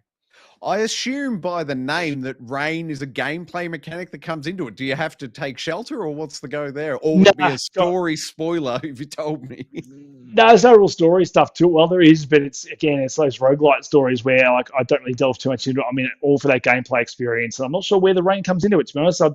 it might drizzle at some point. So Oh, it's not like maybe that's acid where rain or fire rain yeah, or anything. but even then, like, all the worlds are so different. I can't even think of a time that it really is raining in the game. So I'm not even sure whether that's the name of the character. I don't know. But the gameplay itself just speaks for itself, and it is so addictive. The gameplay. It's one of those ones you literally die, you are straight back in there again. It doesn't matter if you've just finished a level where you're speeding across the world like the Flash. You go back to the start and you're slow again. You don't have any of your abilities. It is still so much fun to get to that point and pick up whatever loot you can. It is so much fun. Nice work, man. I like it. You've sold me on it. How much did you say on PlayStation? I reckon this one's a 30 or a 20, maybe. Boom. This one, Bully might be able to check it, but it's definitely well worth the money. That's well above its price point, I think. Have you ever gone hands-on with Risk of Rain 2, Bully? No, I don't, but I do have the physical version. I've had it sitting there for a little while in the backlog itself, and it does include Risk of Rain 1, which quite amusingly is a completely and totally different game. Risk of Rain 1. I think that's more of a top-down type thing. I think it's a side-scrolling roguelite, I think. Yeah, well, there you go. And then they've turned into a third-person shooter for this one. So I don't know. I don't think I can recall a game that's switched so heavily in terms of gameplay style between 1 and 2. But yeah, not something I have gone hands-on with. No worries. All right. Entrant number 2 this week. We've already spoken about it. The Big Daddy Returnal. Again, we know it's not Bully's one, but this is the game that for me really solidified my roguelike or roguelite gaming. And even, procedurally generated levels, the way it did it was just brilliant, apart from a trophy that Troy couldn't get until they patched it, which can be frustrating. But no, I absolutely love this game. Troy and I have both platinumed it. We played this game for hours and hours. I think we racked up hundreds. I reckon maybe I finished, clocked at 80. I think Troy went past the 100-hour mark in this one. But it's just a polished version of all these other games we're talking about. Most of the roguelites that we play are sort of more indie titles, and they obviously there's some limitations to what they can do. Returnal is your AAA version of all those games, and Housemarque Studios know how to make those games, and I cannot wait to see what they do next, whether it's Returnal 2, whether it's something else. But this, for me, was roguelike, bullet hell perfection in a game. It had everything: the controller feedback, the graphics, the story that actually is told in this game, as opposed to just being, do this, die, come back better, do it again. It had reasons for doing all that, and a story that underlined all that. And I think that showed a bit of heart as well. And the mixing it up with that whole, house stuff in the first person view. And they just found ways to slow it down at certain points to ram up the action. I think it's a brilliantly balanced game for anyone that sort of is on the edge of going, I can't play these games, push through it. Even for me, famously saying that I got to World 3, could not beat that boss. And then when I found out that Troy beat that damn boss, you bet I went back into this game and just absolutely gave it hell. And then ever since that time, I've beaten that boss multiple times. I've finished the game maybe 10 times now. So you do get to that point where you do get comfortable. You do unlock some of those abilities that do make you a better character throughout the game. So it does enough to give you those permanent upgrades without making you feel like you're becoming too overpowered, because you can definitely start a run with the wrong guns and stuff and not survive very quickly. But if you get that rot globber, I'm finishing that game every time. Some of the best weapons, I reckon, in gaming. I absolutely love the diverse weapons in it, the way they all fire, and of course the DualSense 5 pings differently for each gun. Absolute thing of beauty. Bully, did you ever go hands-on with this one? I did go hands-on, but I don't think I've spent anywhere near the amount of time as you guys did. I enjoyed it for a little bit for what it was, but it was just one of those games that, as you said, it can be very brutal, especially in the early going. And it was one of those things, as much as I enjoy playing roguelikes, it was just one of those things because you felt like sometimes you were making some really good progression, and then you might get to a boss or something might just get you from the side and kill you, that you're then thrown back to the very start, which obviously is the nature of roguelites. But I just found, for me, spending 2 or 3 hours progressing through it only to find yourself back at the start because you've taken a misstep or something like that it was a little bit hard to swallow for me on occasion. So I reckon I'll probably put 10 or 15 hours into it and then sort of put it down. But it's one of those ones I've sort of been meaning to get back to and have a bit more of a playthrough and see how we go. I just for whatever reason have never gone back into it. Is it now part of the game catalog? I feel like maybe it's free now if you've got one of the higher tiers. No excuse out there. Go hands on with Returnal. It is a gosh darn great game. I would argue it's in the running still for Game of the Generation. Where are Oh, now we're talking. Entrant number 3 this week, and I was playing this week with their latest patch. They added new trophies to it, so I had to go. Not trophies, excuse me, achievements. Vampire Survivors, what a game. Again, it's just there's so many different ways to do a roguelike, and I just think this game came out of nowhere. And I remember going on holiday over the summer period, and there was a whole bunch of guys I was with that don't normally play games, and I just got them to install this game on their iPads and iPhones, and their wives hated me after this because they spent the rest of the time up there just playing this and trying to get high scores. And I had some of them getting higher scores than me. And it was just ridiculous how many people were playing this. And my little fella enjoys it. And the way you can build out your different characters. And I've got my favorite character I like to start with, but you've got, your different abilities that come up, and you've got my favorites. I love the Bible. That's my favorite one to get. And you get that to the higher level, and just spinning around your character. And you just see on screen now, it's ridiculous what you're seeing on screen there to what the game starts like, because at the game it starts it's quite mundane, and it still can be quite tough, and you find yourself dying pretty early on at the start. But once you sort of start unlocking some of those permanent upgrades, it becomes just one of these games where, again, all you're really doing is walking around a screen. You're not firing a button. It's doing it all for you, but god damn if you're not having fun doing it. Oh, yes. Oh, this game lights me up. Bully, did you ever finish Vampire Survivors, mate? No, I don't think I ever finished it. I would have thought I got pretty close, but I agree with you. It's the essence of a roguelike for me is that you want to jump back into it as soon as you've died, and it's one of those things because each level really only lasts about, if you complete the level, it's a half an hour run, so you know exactly how much time you're going to drop into it and spend, and you sort of find yourself looking at the clock and going, oh yeah, I've got another half an hour before I have to, go and pick the kids up from school or go to work, or it's getting late at night, and you sort of go, oh yeah, I'll jump into that. Half an hour, that'll do me. And the fact that that's the time, and you can sort of almost budget your time for it, as opposed to, as Unky said with other games, and when you're talking about playing Baldur's Gate, you sort of get sucked into it and you just play and play and play and play. It's almost that hard thing where you go, I know I've got half an hour, I'll play one game for half an hour and then, yep, cool, I'm done, and then you sort of move on. So that was one of the really good things for me. But I agree with you. Every person that I've spoken to about playing it sets their character up differently with what their preferred weapons are and skills. But I have to say, I'm with you, Unky. The Bible for me is the absolute business.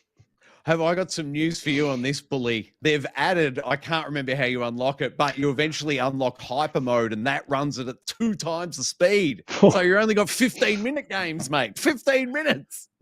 Well, there you go. I don't know. I might have to jump back into it and have a look then. I think there's some DLC or extra content and stuff as well. Yeah, there's 2 DLC packs. I think they're $3 or $3.50 a piece. So I'm all about them. I've unlocked all the achievements in the whole thing. I absolutely love this game. There's been so many. It's funny looking at this older footage. There's been so many quality of life things they've added to it now. It's almost a different game now. Oh, God, I love me some Vampire Survivors. All right, Entrant 4. Entrant 4, another good one. Hades, we've got on there. I remember first playing Hades. I think I had it on the Switch first, and it was a perfect handheld game as well. But going through Hades, I think I beat maybe 2 bosses, never actually managed to finish it. But again, has that awesome art style that I just love that pops. It's got that 80s cartoon vibe to it with the cutscenes, and just every run was different. The weapons are good. Again, I had my build. It's been a while since I played it, so I'm not sure if any of you guys were massive into Hades, but I know there's a sequel coming soon as well. But very highly reviewed game and very highly regarded in the rogue space.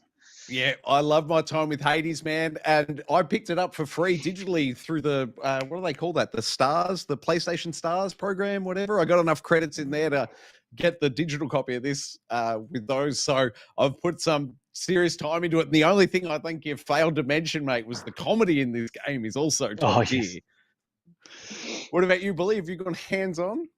Oh, I love it. I think I'm the same as Unky. I never finished it, but I think I got up to the 4th or 5th level. So put a fair bit of time into it. And I agree. That was probably one of the best things about it is a lot of the time with roguelikes, there's not really a story attached to it, but the fact that they had that starting area that you go back to, and you got to talk to your dad, the Hades.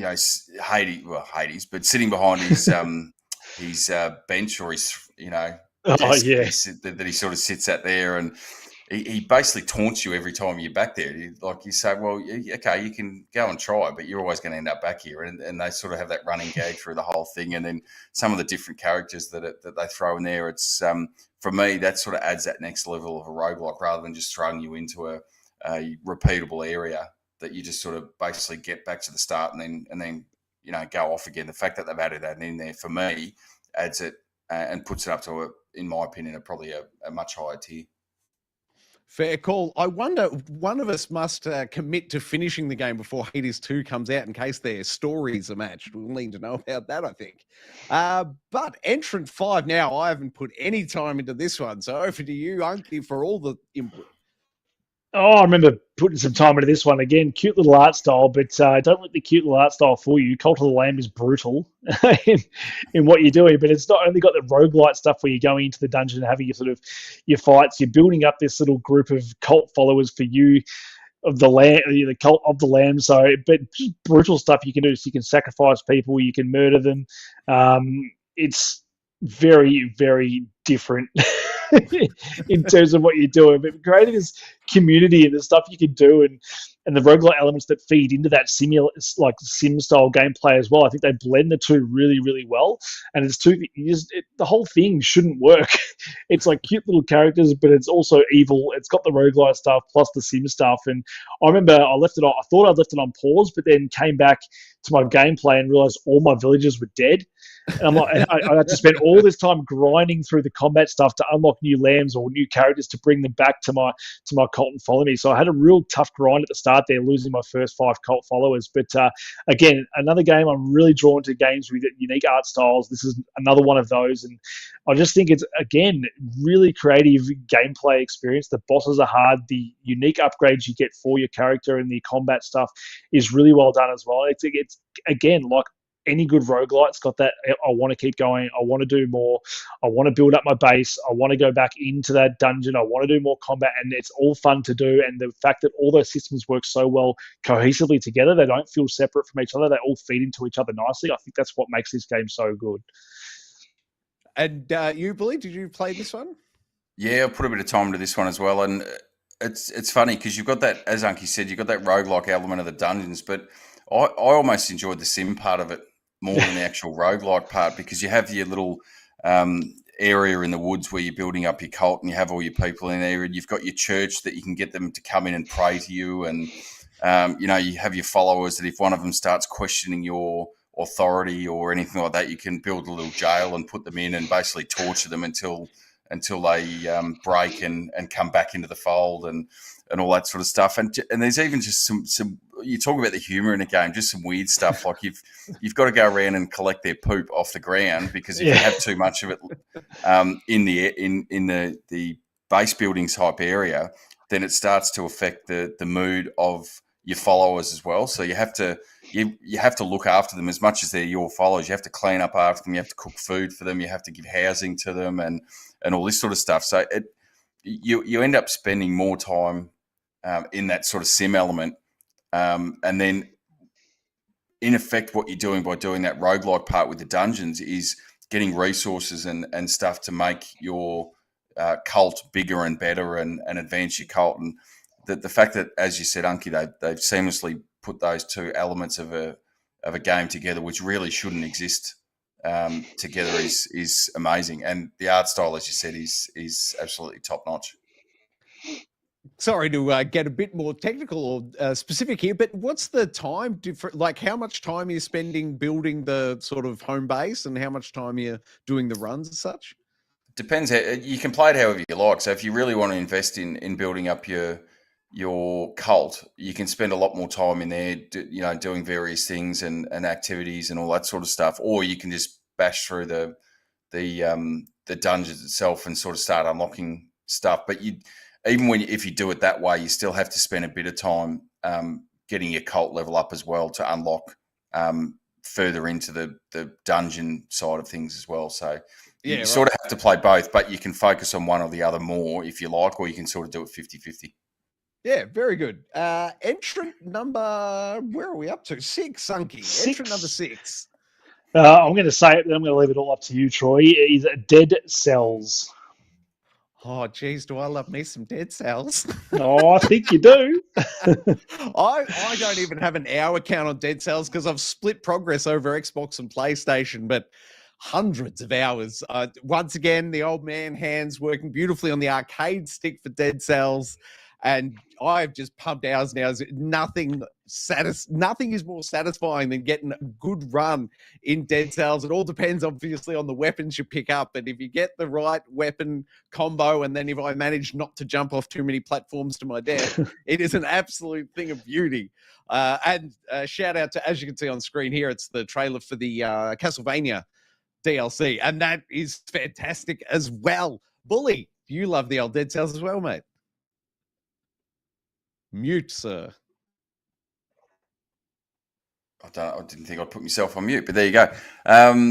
Yeah, I put a fair few hours into it. It's one of those things as well, because as you mentioned with the weapons and stuff, even the starting weapons that you kick off with, a lot of how your run is going to go is very much dependent on the dice roll of the weapons you get and that sort of stuff. And quite often I've sort of found myself going through a run and go, I'm not really happy with what I've got. I can't pick up anything else. And you almost go, it's not worth me continuing this. And I end up just dying for the sake of restarting and getting a better roll with the weapons and that sort of stuff. Which and again, it's indicative of a lot of these. It's the one more crack at it. Oh, I did really well on that one more crack at it, and we'll go. But I haven't played the Castlevania stuff yet, so I'd be interested to have a look at that.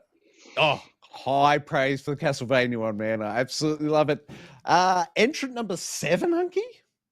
Number 7, we alluded to it before. I mean, we've just spoken that Bully's been playing Rogue Legacy 2, but where it all began, Rogue Legacy 1, probably one of the first roguelikes I remember playing in terms of what it actually was, and that whole, going to the same area but it being differently and procedurally generated and stuff. This is one of the first versions of that game that I played, and probably where I first was exposed to roguelikes and sort of started to enjoy. It wasn't obviously till in Returnal where I sort of really fell into that thing, but this is where it sort of all began. And I remember putting so many hours into this. As I said, going between the Vita and then back onto the PlayStation and playing this, I was deep into this game back when it first came out. Just as we spoke about it, in the gimmicks of the whole, you're the next generation and all these weird different traits you could be like. You could have, gigantism, or you could just be a gay guy and that's all you were. It didn't really affect anything, and that was the joke. They just did some really cool traits with these things. You could be, I think, colorblind, and the level would be black and white. It was just really cool creative things like that that just sort of set this game apart from other things that were trying to do similar things. But I think this just did it better than all of them. Yeah, man, I have no additional points. It's a fantastic game. I love it. Bully, any final points for Rogue Legacy, mate? No, I probably touched on it at the start of the show with Rogue Legacy 2. Yeah. I think it was, for mine, now that you mentioned Unky, I think it was the original roguelike type game as we know it today. So it's, the starting point from where we find all these other games we've spoken about.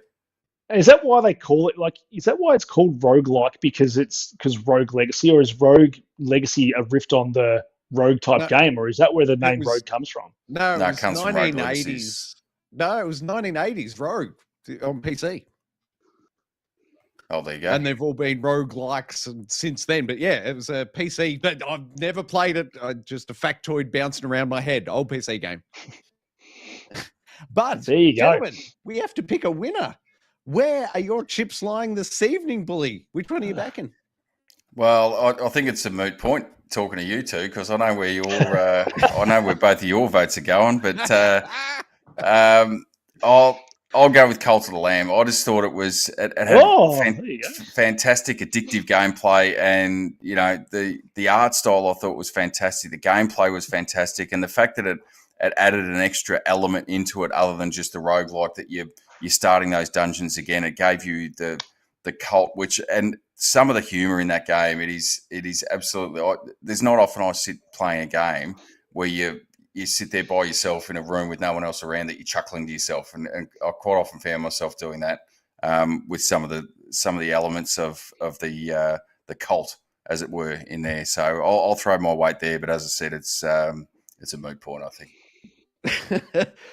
Returnal, a winner is you. No, sorry, I've gone early there. Unky, where are you voting?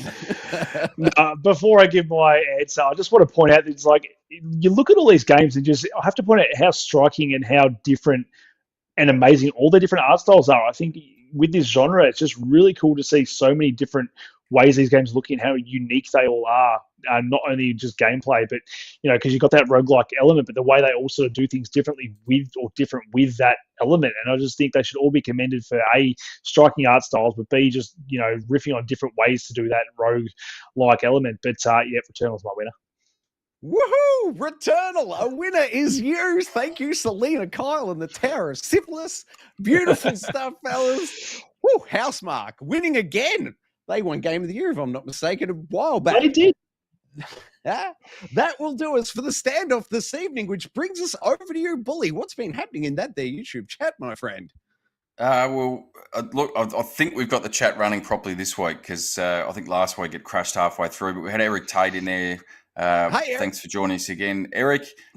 He said that he's loving Red Dead Redemption on the PS4. I don't know whether that's a piss take or whether he's serious. Do yourself a favor, save yourself $50. Go spend 10 on the original on the Xbox 360 and throw it into a Series X. Plays better, looks better. I can attest to that. I threw it in last week and had a go of it. That's my advice, Eric. Save yourself the money. And we've had Tigaro in there as well. He, as I mentioned before, the Death in the Water 2 was that game you were looking for, Troy. And trying to scrub from my nightmares. Well, he's going to keep throwing it back at you. And he did take notice of the rather large, and I'll hold that up just for his. This is the size of the cup that I'm drinking. It's the size of my head, the teacup that I'm drinking out of. He did make note of that and think it was quite funny that I was sipping on that throughout the show. But that is it for the chat. Beautiful work. Thank you, everybody in the YouTube chat for participating with us this evening. We are off. Unky Dunky, fantastic work. Second slot of this evening, my friend. Great work. Kicking in newsroom doors, doing standoffs, man. You've been all about it today. I appreciate it. Thank you, my friend. My pleasure, mate. Anytime. Beautiful work. And Bully, beautiful work patrolling the YouTube chat and holding us both above you from the third slot, my friend. Great work this evening. Well, thank you very much. And thank you again, Unky, for draining what little funds I have left in my life. Don't worry, mate. I don't have much funds left either after my week. Well, the worst one is now I was looking at the new release and saw Shadow Gambit, and that's got my attention with some of the reviews it's getting, and it's out in a couple of hours. I'm sitting there trying to buy it while we're talking. Perfect. That'll do it for this week. Thank you very much for watching the Game Enforcement Agency. We will be back next Thursday at 8 p.m, of course, and Let's Installs will drop on the channel as they so frequently do. Bully, what else could you do with Geek Aloud? Like it, subscribe it.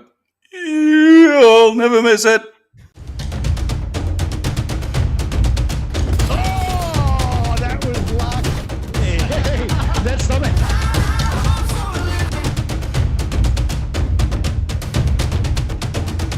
Oh! Old Uncle Donkey. Gee, Donkey.